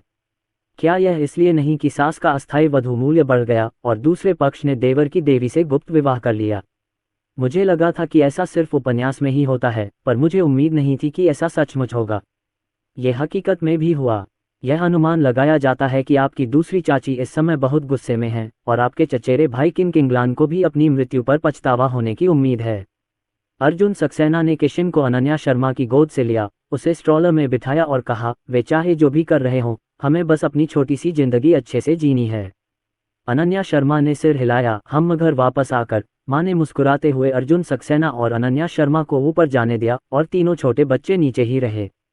माँ और किन्रू आज रात सो सकते हैं और 2 छोटे बच्चों को ले जा सकते हैं। पिताजी सक्सेना 5वीं मंजिल पर अकेले सोने चले गए। अनीता सक्सेना और सुनील सक्सेना एक बच्चे को लेकर आए। यह एक ऐसी रणनीति है जिस पर वे पहले ही अपने देश में बातचीत कर चुके हैं। माँ, मैं पहले बच्चों को ऊपर ले जाकर नहला दूंगा, अर्जुन सक्सेना ने कहा। माँ बोली, नहीं, तीनों बच्चों को हमारे पास छोड़ दो। आज रात तुम दोनों की सगाई है। ये कहकर माँ ने अर्जुन सक्सेना के कान में झुककर अपनी आवाज़ धीमी कर ली और मुस्कुराते हुए बोली, एक बसंत की रात $1000 की होती है, जल्दी करो। माँ, अर्जुन सक्सेना बहुत लाचार था। मेरी माँ ने वास्तव में मुझसे कुछ ऐसा ही कहा था। थोड़ा शर्मनाक ऐसा लगता है कि घर से आई माँ ने खुद को और अनन्या शर्मा को कुछ देर के लिए बाहर रहने दिया। वह अपने कमरे में क्या करती रहीं? मैं उन्हें और अनन्या शर्मा को सरप्राइज देना चाहता हूँ। हाँ, यदि आपको आज रात बच्चों की देखभाल नहीं करनी है तो उनके और अनन्या शर्मा के पास वयस्कों को पसंद आने वाले काम करने के लिए अधिक समय और ऊर्जा होगी और वे 2 व्यक्तियों की वास्तविक दुनिया में रह सकेंगे। और वो बड़ा राज जो अनन्या शर्मा उन्हें बताना चाहती हैं, उसका बेसब्री से इंतजार है। तीनों छोटे बच्चों को चूमा और उनसे कहा कि वे आज रात दादी, चाची, दादा और दादी के साथ सोने जा रहे हैं। उन्हें अच्छा रहने दो। फिर अर्जुन सक्सेना ने सक्सेना परिवार की मौसी से रिया की छोटी छोटी आदतों पर ध्यान केंद्रित कराया। उदाहरण के लिए, यदि आप जाग जाते हैं और आपको सोने के लिए राजी नहीं किया जा सकता, तो आप उसे कमरे में टहलने के लिए ले जा सकते हैं और उसकी पीठ थपथपा सकते हैं। यदि अंत में भी आप इसका पता नहीं लगा पाते हैं, तो आप उसे गले लगा सकते हैं और उसे तथा अनन्या को ढूंढ सकते हैं। ठीक है, मेरी मौसी को बच्चों के साथ कुछ अनुभव है, चिंता मत करो, सक्सेना परिवार की मौसी किन्रू ने मुस्कुराते हुए कहा। अर्जुन सक्सेना ने माँ किन को बताया कि आज आन्या स्तनपान के प्रति असावधान है तथा खाना खाते समय खेलने का मन करने लगी है। अनीता सक्सेना की बात सुनकर वह बोली, ये बात तुम्हारे साथ तब हुई थी जब तुम छोटी थीं। मैंने तुम्हारी आदत इस तरह बदल दी। यदि आन्या इसे नहीं खाना चाहती तो उसे खाने के लिए मजबूर न करें। जब वह खेलना शुरू करे तो आप उसे दूध पिलाना बंद कर सकते हैं और उसे भूख का स्वाद चखने दे सकते हैं। अगर असर साफ न हो तो आप हर बार दूध पिलाने का 80% ही दे सकते हैं और यह अगले बार तक नहीं होगा। उसे स्तनपान न कराने का दृढ़ निश्चय करें। जहां तक बच्चे के स्तनपान की बात है, अगर आप उसके पोषण संबंधी समस्याओं को लेकर चिंतित हैं तो आप कुछ समय तक उसका निरीक्षण कर सकते हैं। अगर इस ऑपरेशन के बाद भी आन्या की मानसिक स्थिति बहुत अच्छी है और बाकी विकास सामान्य है तो चिंता न करें। और आप इन बिंदुओं से भी शुरुआत कर सकते हैं, जैसे कि उसके लिए शांत और बिना किसी व्यवधान वाला भोजन का वातावरण बनाना या भोजन करने का तरीका बदलना, उसका व्यायाम बढ़ाना आदि। अगर आन्या अभी भी कम खाती है और पोषण का ध्यान नहीं रख पाती तो हो सकता है कि इसकी कोई और वजह हो। फिर हम आन्या को डॉक्टर के पास अस्पताल ले जाएंगे। अर्जुन सक्सेना ने सिर हिलाकर कहा, ठीक है। अनन्या शर्मा ने अनीता सक्सेना की कही हर बात को मोबाइल फ़ोन मेमो में लिख लिया। तीनों छोटे बच्चों को घटना के बारे में बताने के बाद अर्जुन सक्सेना और अनन्या शर्मा ऊपर चले गए। जब वह ऊपर आए और दरवाज़ा खोला तो अनन्या शर्मा ने आश्चर्य से आह भरी। नीचे अर्जुन के पिता, अनीता सक्सेना और सू के पिता और सू की माँ सभी एक दूसरे को देखकर मुस्कुरा रहे थे, क्योंकि ऊपर की मंजिल पर उनकी सावधानीपूर्वक व्यवस्था है। अनन्या शर्मा कमरे में गईं और ये देखकर आश्चर्यचकित रह गईं कि पूरा कमरा एक नए घर की तरह व्यवस्थित था। पूरा कमरा मूल रूप से सफ़ेद था, दीवारें बड़ी सफ़ेद दीवारें थीं, अलमारियां का रंग भी सफ़ेद लकड़ी के लाह के साथ चित्रित किया गया था और बिस्तर भी चीनी मिट्टी के सफ़ेद रंग से बना था। मैंने पहले जो 4 पीस सूट इस्तेमाल किया था वह भी प्लेन राइस वाइट सीरीज़ का है, जो अनन्या शर्मा को पसंद है। अब पूरे कमरे की शैली बदल गई है। यह एक बहुत ही उत्सवी लाल रेखा में बदल गया। प्रवेश द्वार के बाईं और दाईं ओर बड़े सी अक्षर हैं और सिर के शीर्ष पर एक बड़ा लाल गुब्बारा शीर्ष बना हुआ है। बड़े लाल गुब्बारे ने छत की रोशनी को ढक दिया, जिससे छत की रोशनी से आने वाली सफ़ेद रोशनी एक विशेष वातावरण वाली लाल रोशनी में बदल गई। इसके अलावा एक बैक साइड भी है जिस पर एक दिल और एक गुब्बारा है जिस पर हैप्पी एंगेजमेंट लिखा है। कमरे की छत भी लाल गुब्बारों से भरी है और बिस्तर पर 4 पीस सूट को ड्रैगन और फीनिक्स के साथ कढ़ाई की गई चमकदार लाल रजाई से बदल दिया गया है। कैबिनेट के शीशे और दरवाजे पर डेक्सी शब्द चिपका हुआ है। उत्सव का माहौल। उन्होंने खुशी से अर्जुन सक्सेना की ओर देखने के लिए अपना सिर घुमाया और उनकी आवाज़ में थोड़ा उत्साह था। अर्जुन सक्सेना, ऐसा लगता है कि आंटी ने हमें थोड़ी देर बाहर खेलने के लिए कहा था, क्योंकि वह घर को व्यवस्थित कर रही थीं। ये हमारा नया घर है, मुझे ये पसंद है, क्या आपको ये पसंद है? अतीत में अर्जुन सक्सेना ने सोचा होगा कि लाल रंग भद्दा था, लेकिन जब से वह अनन्या शर्मा के साथ आए, चाहे वह सगाई के भोज का लाल व्यवस्था दृश्य हो या अब कमरे में लाल उत्सव का दृश्य हो, उन्हें नहीं लगा कि यह भद्दा था, बल्कि उन्हें लगा कि यह अवसर के लिए बहुत उपयुक्त था। अच्छा। अर्जुन सक्सेना ने अनन्या शर्मा की पतली कमर पर हाथ रखा, उसकी ओर देखा और कहा, मुझे ये पसंद है। बहुत उपयुक्त। पत्नी, आज रात हमारी सगाई की दावत है। हमारी बसंत की रात $1000 की है। चलो पहले नहा लेते हैं। फिर हम जब अनन्या शर्मा ने अर्जुन सक्सेना के अंतिम शब्द सुने तो उसका छोटा सा चेहरा थोड़ा लाल हो गया। उसने अर्जुन सक्सेना को गले लगा लिया, अपना छोटा सा चेहरा उसके दिल से लगा लिया और कहा, पतिदेव, आपको पाकर बहुत अच्छा लगा। पहले मैं तुम्हारे माता पिता के साथ अपने रिश्ते को लेकर बहुत चिंतित रहती थी। सबसे ज्यादा चिंता सास बहू के रिश्ते को लेकर होती थी। आपके घर पहुंचने के बाद मुझे पता चला कि मुझे इस बारे में चिंता करने की ज़रूरत नहीं है। तुम्हारे माता पिता मुझसे तुमसे बेहतर व्यवहार करते हैं। मुझे अपनी बेटी की तरह अपनाओ। और जब मेरे माता पिता आए तो मैं सचमुच बहुत चिंतित हो गया। मुझे डर था कि मेरे पिता का जिद्दी स्वभाव आपके माता पिता के साथ नहीं जमेगा या वे जानबूझकर कमियां निकालेंगे जिससे बारूद की गंध फैलेगी। फिर पिछले कुछ दिनों से साथ साथ चलने के बाद मुझे महसूस हुआ कि मेरी चिंताएं बहुत ज़्यादा हो गई थीं। उन्होंने अच्छी बातचीत की और मेरे पिताजी उतने आक्रामक नहीं थे जितने तब थे जब आप पहली बार मेरे घर आए थे। मुझे पता चला कि यह सब इस वजह से था। इतना कहकर अनन्या शर्मा ने अपना सिर उठाया और अर्जुन सक्सेना की ओर देखा। क्यों? अर्जुन सक्सेना ने पूछा। आपकी वजह से, क्योंकि आप उत्कृष्ट हैं। यह सुनते ही अर्जुन सक्सेना बड़े मर्दाना अंदाज में मुस्कुराए। उन्होंने अनन्या शर्मा को गले लगाया और कहा, मैं तुम्हारी और बच्चों की वजह से इतना अच्छा हूँ। यदि उसने पिता प्रणाली को सक्रिय नहीं किया होता तो वह इतना अच्छा नहीं होता। इसलिए अनन्या शर्मा और 3 छोटे बच्चे उनकी वर्तमान उपलब्धियों में बहुत बड़ा योगदान करता है। दोनों कुछ देर तक गले मिले और अनन्या शर्मा पहले नहाने चली गईं। अर्जुन सक्सेना ने तीनों बच्चों की दैनिक जरूरत की चीज़ें नीचे ले जाकर उन्हें बताया कि कौन सी चीज़ें आरव के लिए हैं और कौन सी अन्या और रिया के लिए। तभी अर्जुन सक्सेना बोला, मॉम, आपने तो हमें भी बड़ा सरप्राइज दे दिया। अनन्या और मुझे दोनों को बहुत अच्छा लगा। आपकी कड़ी मेहनत के लिए धन्यवाद। उन्हें उस स्तर तक तैयार करने में बहुत प्रयास करना पड़ता है। गुब्बारे बनाने और उनमें गांठें लगाने में समय और मेहनत लगती है। क्या मुश्किल है? जल्दी से ऊपर जाओ और उन्हें हमारे पास छोड़ दो। माँ ने मुस्कुराते हुए कहा। अर्जुन सक्सेना ऊपर आए। अनन्या शर्मा जब नहा रही थीं, तो उन्होंने शैम्पू बनाने वाली देसी दवा को बेसिन में धोया और फिर उसे इंडक्शन कुकर पर पकने के लिए रख दिया। उन्होंने चौथी मंजिल पर एक इंडक्शन कुकर रखवाया ताकि वह और अनन्या शर्मा कभी कभी गर्म बर्तन खा सकें या पानी उबाल सकें। जब आग उबलने लगे तो धीमी आंच पर पकाएं। इस दौरान 300 लीटर पानी डालें और धीमी आंच पर पकाते रहें। समय 30 मिनट। अनन्या शर्मा के आधे रास्ते में नहाने के बाद वह नहाने चला गया। जब मैं अपने बाल सुखाने के लिए शॉवर से बाहर आई तो अलार्म घड़ी बज गई और ठीक 30 मिनट हो गए थे। उसने इस औषधि को मैल को छानने के लिए तैयार किए गए बर्तन में डाल दिया। तलछट को छानने के बाद जो बचता है वह औषधि है। मिश्रण वाले बेसिन में 2 चम्मच एमिनो एसिड ह्यूमेक्टेंट और 2 चम्मच गाढ़ापन लाने वाला पदार्थ डालें और तब तक हिलाते रहें जब तक ये गाढ़ा न हो जाए और अच्छी तरह से हिलाएं। एक किराने की दुकान से खरीदी गई 0.00 लीटर की चमकदार बोतल में पैक किया गया। इस तरह अशोकप्रिया हर्बल शैम्पू की एक बोतल तैयार हो जाती है। अनन्या शर्मा बगल से देखती रही और हैरानी से बोली, कमाल है, आप तो खुद शैम्पू बना सकते हैं। पतिदेव, क्या मैं इसे कल सुबह इस्तेमाल कर सकती हूँ? ये कल काम नहीं करेगा। इसे इस्तेमाल करने से पहले 3 दिन तक रखना होगा ताकि इसमें मौजूद अशोकप्रिया औषधि के तत्व पूरी तरह से निकल जाएं।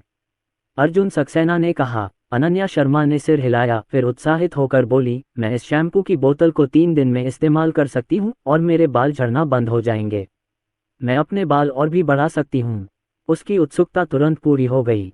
उत्साहित होकर उसने सीधे अर्जुन सक्सेना की गर्दन में हाथ डाला, पंजों के बल खड़ा हुआ और अर्जुन सक्सेना के मुंह को चूम लिया। अर्जुन सक्सेना ने उसके सिर के पीछे से पकड़ लिया और चुंबन को गहरा कर दिया। 3 घंटे बाद अर्जुन सक्सेना बिस्तर पर अनन्या शर्मा को अपनी बाहों में लेकर लेटे हुए थे और उसके चेहरे पर पसीने से चिपके बालों को प्यार से हटा रहे थे। अनन्या शर्मा ने अर्जुन सक्सेना के बगल में एक आरामदायक स्थिति बनाई, उनके पैर उनकी गोद में रख दिए और उन्हें गले लगा लिया। पति, मुझे आपसे कुछ कहना है। कहने को तैयार हो? अर्जुन सक्सेना ने हल्की मुस्कान के साथ पूछा। अनन्या शर्मा ने अर्जुन सक्सेना को गले लगाया और अपने छोटे शरीर को घुमाया। मुख्य कारण यह है कि मुझे लगता है कि यह थोड़ा शर्मनाक है, इसलिए उन्होंने आपको नहीं बताया। मेरा आपसे इसे छिपाने का कोई इरादा नहीं था। शर्मिंदा? हाँ। अनन्या शर्मा ने अर्जुन सक्सेना के शरीर पर अपना हाथ रखा, अपना छोटा सा चेहरा अर्जुन सक्सेना के दिल से सटाया और याद दिलाते हुए कहा, क्या तुम्हें अभी भी याद है कि 13 साल पहले क्या हुआ था? मैं 13 साल पहले? अर्जुन सक्सेना थोड़ा हैरान हुए। क्या ऐसा हो सकता है कि उनकी और अनन्या शर्मा की मुलाकात 13 साल पहले हुई हो? बिल्कुल नहीं, उसे तो कोई आभास ही नहीं है। 13 साल पहले वह केवल 7 साल का था। प्रथम श्रेणी तक पढ़े। उन्हें ठीक से याद नहीं है, लेकिन अनन्या शर्मा बहुत खूबसूरत हैं और उनकी बेटी बहुत प्यारी है। अनन्या शर्मा बचपन में बेहद खूबसूरत और आकर्षक रही होंगी। अगर उसने सचमुच बचपन में ऐसी खूबसूरत लड़की देखी होती तो उसे वह जरूर याद रहती। उसे अभी भी याद है कि प्राथमिक विद्यालय में कक्षा का फूल कौन था। जहां तक दिखावट की बात है, मुझे अभी स्पष्ट रूप से याद नहीं है। ऐसा नहीं है कि वे लड़कों जैसे हैं, बल्कि लड़कों को सुंदर वस्तुओं की सराहना करना पसंद है, जिनमें सुंदर लड़कियां भी शामिल हैं। अनन्या शर्मा ने अपने छोटे से सिर को एक हाथ से सहारा देते हुए सिर घुमाकर अर्जुन सक्सेना की तरफ थोड़ी नाराजगी से देखा। लगता है तुम्हें बिल्कुल याद नहीं है। इस समय वह काफी विरोधाभासी थी। वह चाहती थी कि अर्जुन सक्सेना उस घटना के बारे में सोचे, लेकिन वह नहीं चाहती थी कि अर्जुन सक्सेना उस घटना के बारे में सोचे। अर्जुन सक्सेना की याद दिलाने वाले शब्दों से पता चलता है कि अर्जुन सक्सेना उन्हें बहुत महत्व देते थे। अगर मैं नहीं चाहती कि अर्जुन सक्सेना को याद रहे, तो मैं नहीं चाहती कि अर्जुन सक्सेना को याद आए कि उस समय वह कितनी शर्मनाक लग रही थीं। अर्जुन सक्सेना ने अपना सिर झुकाया और बिना कुछ बोले, केवल मुस्कुराते हुए अनन्या शर्मा को चूम लिया। उन्होंने ये तरकीब शेरचैट से सीखी। अपनी प्रेमिका द्वारा खोदे गए गड्ढे का सामना करते हुए जब आप गुस्से में हो तो सबसे अच्छा तरीका है मुस्कुराकर उसे चूम लेना। अगर प्रेमिका को चूमते समय अभी भी थोड़ी नाराजगी है तो कोई बात नहीं, उसे फिर से चूम लो। अर्जुन सक्सेना ने अनन्या शर्मा को लगातार 3 बार किस किया, जिसके बाद अनन्या शर्मा इसे बर्दाश्त नहीं कर सकी और उनकी आवाज़ शर्मीली हो गई। ठीक है, अब और किस मत करो, तुम उस समय केवल 6 साल की थी, याद न रखना सामान्य बात है। मैं आपको इसका उल्लेख करूंगा, हो सकता है आपको इसका आभास हो। अर्जुन सक्सेना ने सुना। 13 साल पहले की बात है। 13 साल पहले अनन्या शर्मा और सुनील सक्सेना लखनऊ आए थे। सुनील सक्सेना रेस्टोरेंट में लोगों से बिजनेस की बातें कर रहे थे। अनन्या शर्मा शांत नहीं बैठ पा रहे थे, इसलिए वो यो यो खेलने के लिए रेस्टोरेंट के बाहर दौड़ पड़े।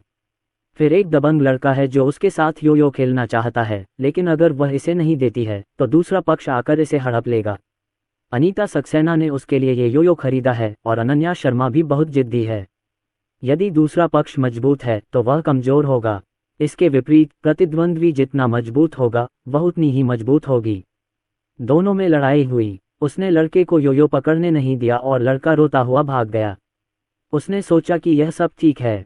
अप्रत्याशित रूप से जो लड़का भाग गया था उसने थोड़ी देर बाद लड़कों के एक समूह को बुलाया। उनमें से अधिकांश एक ही उम्र के थे, लेकिन उनमें से एक ऐसा था जो उनसे 2 साल बड़ा था। वे उसके उच्चारण से बता सकते थे कि वह लखनऊ से नहीं थी। उसे उन्हें यो यो देने दो। बेशक उसने मना कर दिया। वह पलटी और अपने पिता को ढूंढने के लिए होटल की तरफ भागी। वो बेवकूफ़ भी नहीं थी। जब इतने सारे लोग आए तो उसकी पहली प्रतिक्रिया अपने माता पिता को ढूंढने की थी।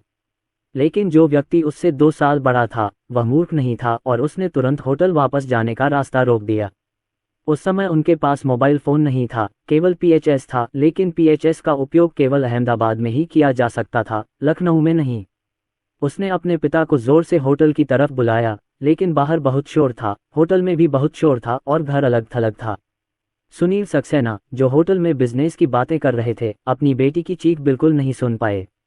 वहां से गुजरने वाले वयस्कों को बच्चों की परवाह नहीं थी। 2 साल बड़े व्यक्ति ने अनन्या शर्मा से कहा कि वह उसे यो यो दे और उसे जाने दे। उन्होंने कहा कि यह यो यो के बारे में नहीं था, ये वह थी जिसने उनके छोटे शिष्य को अपमानित किया और उसे वापस अपना स्थान ढूंढना पड़ा। उस समय वह सचमुच बहुत जिद्दी थी, किसी भी चीज से अधिक साहसी, आकाश और पृथ्वी से नहीं डरती थी। एक असली नवजात बछड़ा बाघों से नहीं डरता, बस उन्हें सीधे चुटकी लें। पूरा व्यक्ति जमीन पर गिर गया। उस समय लखनऊ की हवा बहुत अच्छी नहीं थी। धूप वाले दिन भी सड़कों पर धूल काफी रहती थी। जब लोग जमीन पर लौटते हैं तो वे गंदे हो जाते हैं। हालांकि उस समय उसके कपड़े गंदे थे, लेकिन उसने बिल्कुल भी परवाह नहीं की और वह बहुत भयंकर थी। अपने बालों को खरोंचने, अपने कानों को काटने और अपनी नाक खींचने जैसी सभी चालें इस्तेमाल कर रही थी। उसने उस व्यक्ति से सुअर की चीख निकलवाई जो उसके साथ लड़ा था। जब उन्होंने उससे जाने देने की विनती की तो अर्जुन सक्सेना एक बड़ी छड़ी लेकर दौड़ता हुआ आया। एक लड़के का इतना अधिक शराब पीने के बाद एक लड़की को परेशान करना शर्मनाक है। उसने उसे डांटने के लिए शाओशे के शब्दों का इस्तेमाल किया। इसके अलावा बड़ी छड़ी ने इन लोगों को एक ही नज़र से नहीं देखा और आसपास के बच्चे इतने डर गए कि वे सभी भाग गए। उस समय वह भी अचंभित थी। मुझे लगा कि उस समय अर्जुन सक्सेना, जो आंखें बंद करके एक बड़ी सी छड़ी हिला रहा था, कितना सुंदर लग रहा था। बहुत शक्तिशाली, बिल्कुल फिल्म मूनलाइट ट्रेजर बॉक्स के सर्वोच्च खजाने की तरह, रंग बिरंगे शुभ बादलों पर चलते हुए। हालांकि उस समय वह केवल 6 वर्ष की थी, लेकिन वह पहले से ही लाइक शब्द जानती थी। ऐसा नहीं है कि वह जल्दी बड़ी हो गई, लेकिन जब वह किंडरगार्टन में थी तो वह अक्सर ऐसे विषयों पर बात करती थी। इसके अलावा विपरीत आकर्षण, चाहे किसी भी उम्र में हो, मौजूद है। वह कुछ देर तक शून्य भाव से देखती रही और जिस लड़के ने उसके कान पकड़ रखे थे वह तेजी से उठकर भाग गया। अर्जुन सक्सेना नीचे झुके, दौड़कर उनके पास पहुंचे और उन्हें उठने में मदद की। एक पल के लिए भी उसकी नज़र उस पर नहीं पड़ी और वह पूरे समय वहां से हटी ही नहीं। जब वह उठी तो उसने उसकी तरफ देखा और पूछा, तुम्हारा नाम क्या है? उसने उसे बताया कि उसका नाम अर्जुन सक्सेना है, किन शी हुआन का किन, यानी लहरों की लहर। उसे एकदम से नाम याद आ गया। जब वह अपना नाम बताने ही वाली थी तो अर्जुन सक्सेना ने उससे पूछा कि क्या वह अपना चेहरा धोना चाहती है। तभी उसे याद आया कि उसका चेहरा मिट्टी से ढका हुआ था और उसके बाल मुर्गी के बाड़े में फंस गए थे क्योंकि उसने बहुत जोर से लड़ाई की थी और उसके कपड़े भी गंदे थे। वह शर्मा गई और अर्जुन सक्सेना के सामने अपना परिचय देने की हिम्मत नहीं जुटा पाए, क्योंकि अर्जुन सक्सेना उनके दिल में बस गए हैं और उनके पसंदीदा हैं। वह तुरंत होटल में भागी और जब वह होटल के दरवाजे तक दौड़ी तो उसने पीछे मुड़कर अर्जुन सक्सेना की ओर देखा और अर्जुन सक्सेना का चेहरा अपने दिल में बसा लिया। अर्जुन सक्सेना ने अपनी बहू की ये बातें सुनी तो उन्होंने अपना सिर थपथपाया और कहा, ऐसी बात है। उसे ध्यान आया, केवल उसने आश्चर्य से अनन्या शर्मा की ओर देखा। वह व्यक्ति आप हैं? बिल्कुल नहीं, मुझे याद है उस समय आपकी त्वचा थोड़ी काली थी, उतनी गोरी नहीं जितनी अब है। हालांकि मुझे याद नहीं है कि वह उस समय कैसी दिखती थी। अनन्या शर्मा, हालांकि उसके चेहरे पर गंदगी और गंदे बाल थे, वह वास्तव में देवी से अलग थी, इसलिए उन्हें वास्तव में याद नहीं था कि वह लड़की अनन्या शर्मा थी। वह बहुत आश्चर्यचकित हुआ। अर्जुन सक्सेना की बातें सुनकर अनन्या शर्मा ने थोड़ा मुंह बनाया और अर्जुन सक्सेना के कंधे पर हाथ मारा। अर्जुन सक्सेना, क्या तुम्हें मेरा चेहरा अभी पसंद है? वह चेहरा नहीं जो तब था।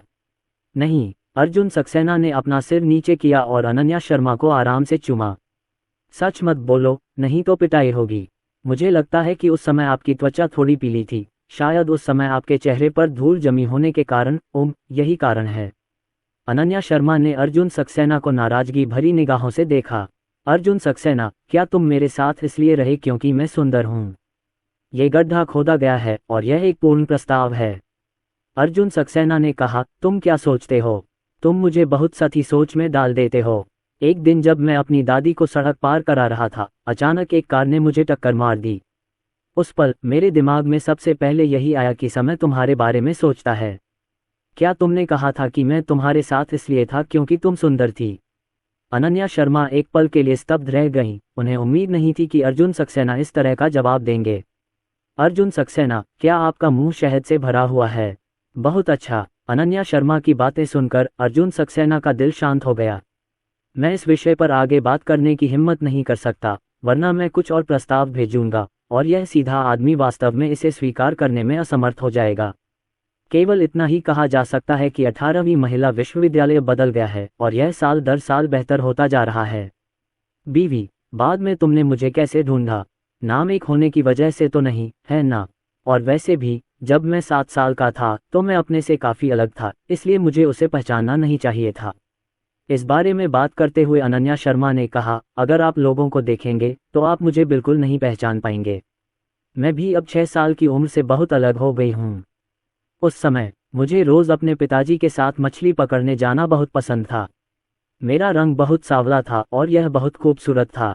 और उस समय मेरी माँ ने परेशानी से बचने के लिए मेरे कान तक लंबे बाल छोटे करवा दिए। हेयर स्टाइल भी बहुत ज़रूरी है। इसके अलावा उस समय उसकी उम्र बहुत कम थी और चेहरे की विशेषताएं अभी तक विकसित नहीं हुई थीं। बाद में जब मुझे उस खूबसूरत महिला के बारे में पता चला तो मैंने अपने पिता के साथ मछली पकड़ना बंद कर दिया और अपनी माँ से पूछा कि गोरा कैसे हो जाऊं।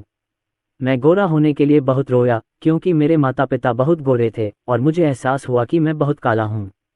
हाँ, रोया। बाद में मेरी माँ ने मुझे दूध दिया और मेरे लिए गोरा और पौष्टिक भोजन बनाया और मैं धूप में बाहर नहीं गई और मेरी त्वचा धीरे धीरे सफ़ेद हो गई।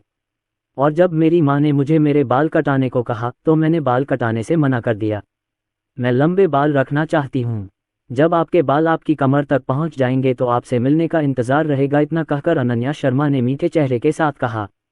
रही बात आपको ढूंढने की, तो ये एक छोटा सा राज है। आज रात बताऊंगी और यहीं ख़त्म करूंगी। अर्जुन सक्सेना, मैंने अपना एक राज बताया, क्या आप भी अपना एक बड़ा राज बताएं? मेरा सबसे बड़ा राज? क्या तुम सच में जानना चाहते हो? अर्जुन सक्सेना का सबसे बड़ा राज इस समय सिस्टम है।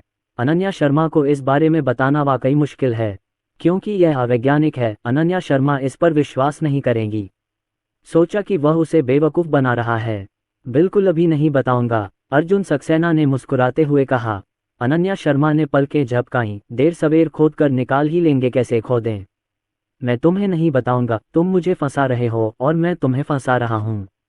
दोनों के बीच मीठी नोकझोंक तब तक चलती रही जब तक अनन्या शर्मा को जम्हाई नहीं आने लगी और उसे नींद नहीं आ गई।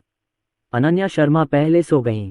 अर्जुन सक्सेना को नींद नहीं आई। उन्होंने अनन्या शर्मा को गले लगा लिया, ये सोचकर कि उनकी और अनन्या शर्मा की मुलाकात 13 साल पहले हुई थी। वह उसे बचाने वाला भी एक नायक था। उन्हें अचानक याद आया कि उस दिन जब वह अपने ससुर और सास को कार में लेने गए थे तो सुनील सक्सेना ने बताया था कि वह 13 साल पहले एक व्यापारिक यात्रा पर लखनऊ आए थे। फिर कहा गया कि अनन्या शर्मा ने वहीं से शुरुआत की और वापस जाने के बाद बदल गए।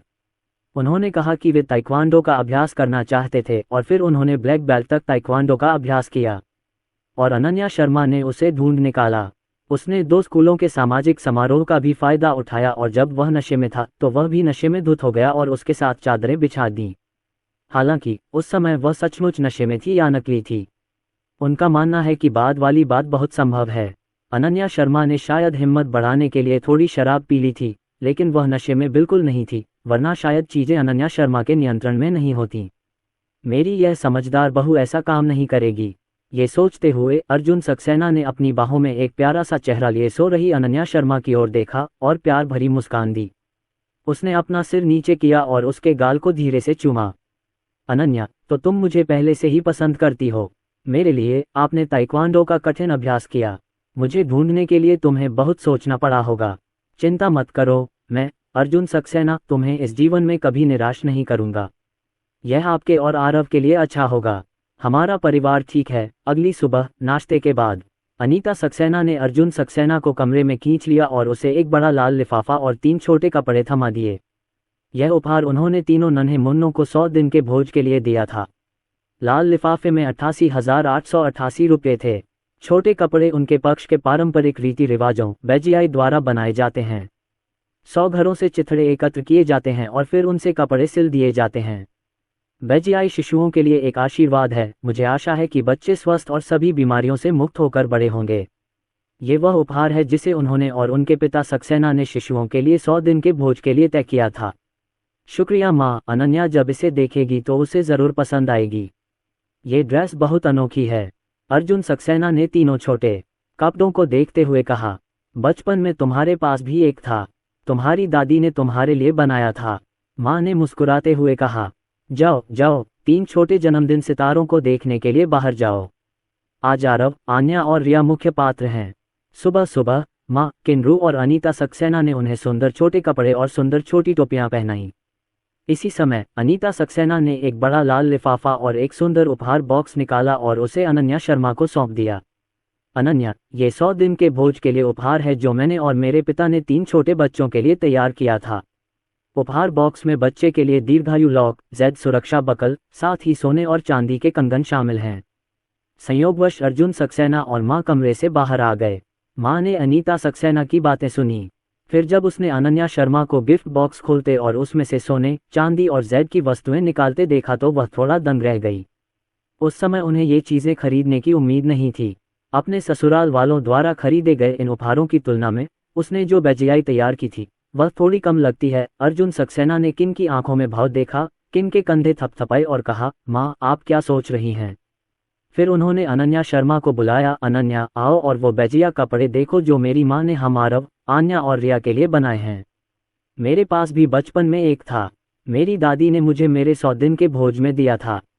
अनन्या शर्मा ने अपने हाथ में रखी चीजें नीचे रख दी और दौड़कर उन 3 कपड़ों को देखने लगी जो विभिन्न रंगों और कपड़ों के थे और जिन्हें अर्जुन सक्सेना अपने हाथ में पकड़े हुए थे। अनीता सक्सेना भी देखने के लिए आगे आई, उनकी आंखें नवीनता से भरी थीं। अनन्या शर्मा ने कपड़े का एक छोटा सा टुकड़ा उठाया और बोली, बैजियाई, मैंने ऐसी परंपरा के बारे में सुना है। कहा जाता है कि 100 घरों में जाकर चिथड़े इकट्ठा किए जाते हैं और फिर उनसे कपड़े सिल दिए जाते हैं जिससे बच्चों की सलामती की दुआ मिलती है। ये स्वास्थ्यवर्धक है, इसका अच्छा अर्थ है और यह बहुत सोचनीय है। आंटी, शुक्रिया। आरव, आन्या और रिया सबको पसंद आएगा। ऐसा कहकर अनन्या शर्मा बैजियाई को मनोरंजन पार्क में खेल रहे 3 छोटे बच्चों के पास ले गईं और छोटे कपड़े लटकाते हुए उनसे पूछा। बैजिया कपड़ों पर विभिन्न रंग होते हैं जैसे लाल, हरा, पीला इत्यादि। छोटे लड़के की नज़र अचानक उस पर पड़ी और उसने उसे पकड़ने के लिए अपना छोटा सा हाथ बढ़ाया। जाहिर है इस चीज़ में रुचि है।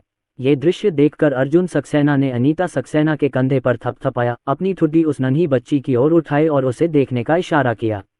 ये देखकर कि उनके पोते पोतियों और पोतियों को ये बैजियाई पसंद आए, अनीता सक्सेना ने इसे थोड़ा कम कर दिया क्योंकि उन्हें अपने पोते पोतियों के लिए सोना, चांदी और जेड खरीदने में शर्म नहीं आई। अनीता सक्सेना ने अर्जुन सक्सेना के हाथ में दूसरे बैजिया के कपड़े लेते हुए कहा, मेरी माँ, 100 घरों से चिथड़े इकट्ठा करना आसान नहीं है। इसमें बहुत सोच विचार करना पड़ा और 100 चिथड़ों को इतनी सुंदर छोटी पोशाक में सिलने के लिए बहुत सोच विचार करना पड़ा। मेरी माँ, मुझे इस पर विचार करना होगा। लाओसू और मैं बस ये चाहती हूँ कि परेशानी से बचने के लिए मैंने अपने 3 पोते पोतियों के लिए उपहार खरीदने के लिए पैसे खर्च किए, लेकिन मैंने अपने दिल की बात कहने के लिए खुद कुछ बनाने के बारे में नहीं सोचा।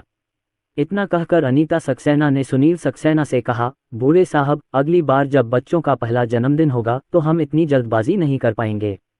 हमें आरव और उनके लिए कुछ हाथ से बने उपहार बनाने में थोड़ी मेहनत करनी होगी।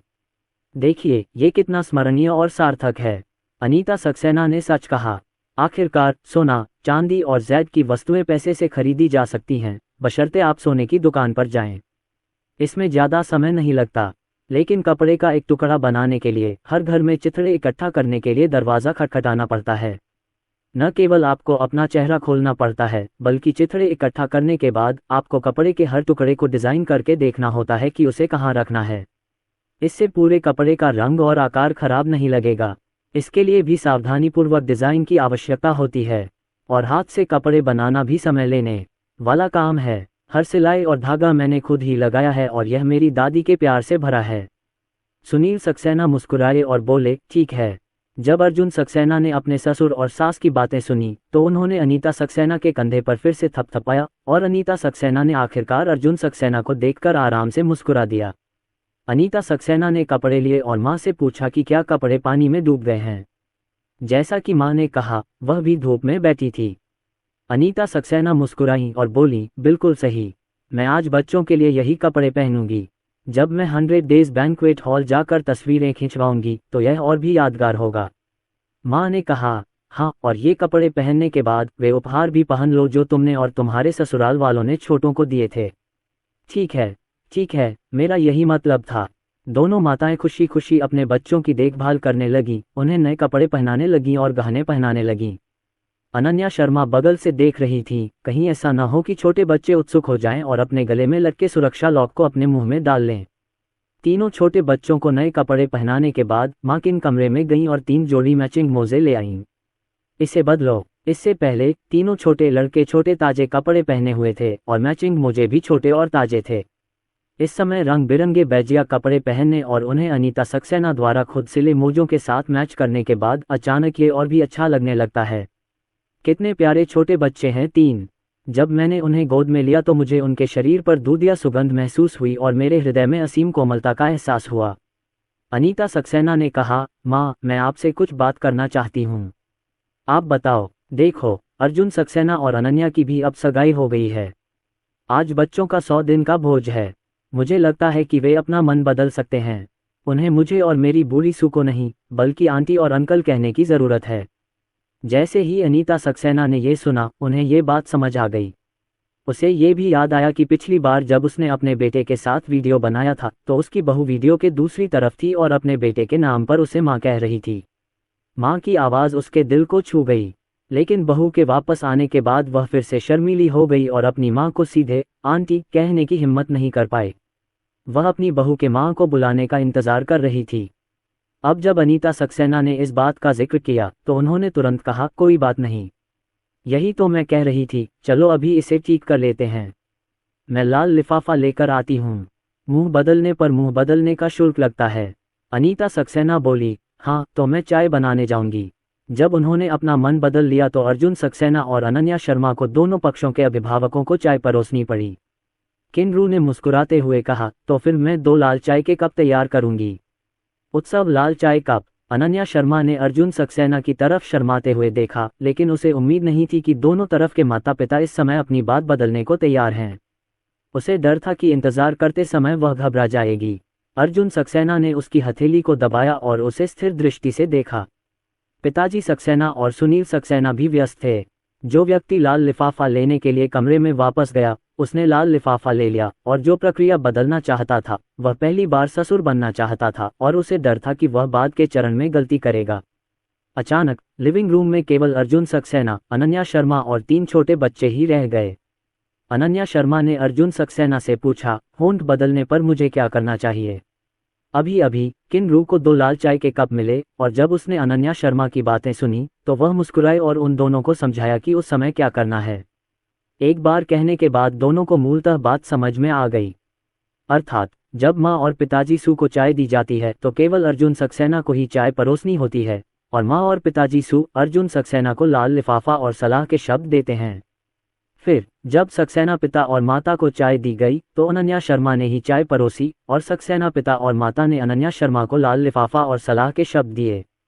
मूलतः मुंह बदलने की प्रक्रिया विवाह के समय ही की जाती थी, लेकिन ये स्पष्ट है कि दोनों पक्षों के ससुराल वाले इंतजार नहीं कर सकते और वे इसे अभी करने के लिए तैयार हैं। हालांकि मैं जल्दी में था, लेकिन आज सभी लोग औपचारिक कपड़े पहने हुए थे और घर पर शादियों के लिए लाल चाय के कप रखे हुए थे। इसलिए यदि सब कुछ सरल रखा जाए तो यह चाय परिवर्तन अभी भी समारोह की भावना के साथ किया जा सकता है। अर्जुन के पिता अनीता सक्सेना और सू के माता पिता वापस आ गए हैं और गर्म चाय तैयार हो गई है। किन्रू समारोह के संचालक थे और उन्होंने चाय परोसी। स्टोरी पसंद आए तो like, comment, share and channel को सब्सक्राइब करो, और इसी तरीके का बेहतरीन कंटेंट के लिए हमारे टेलीग्राम ग्रुप को ज्वाइन करो।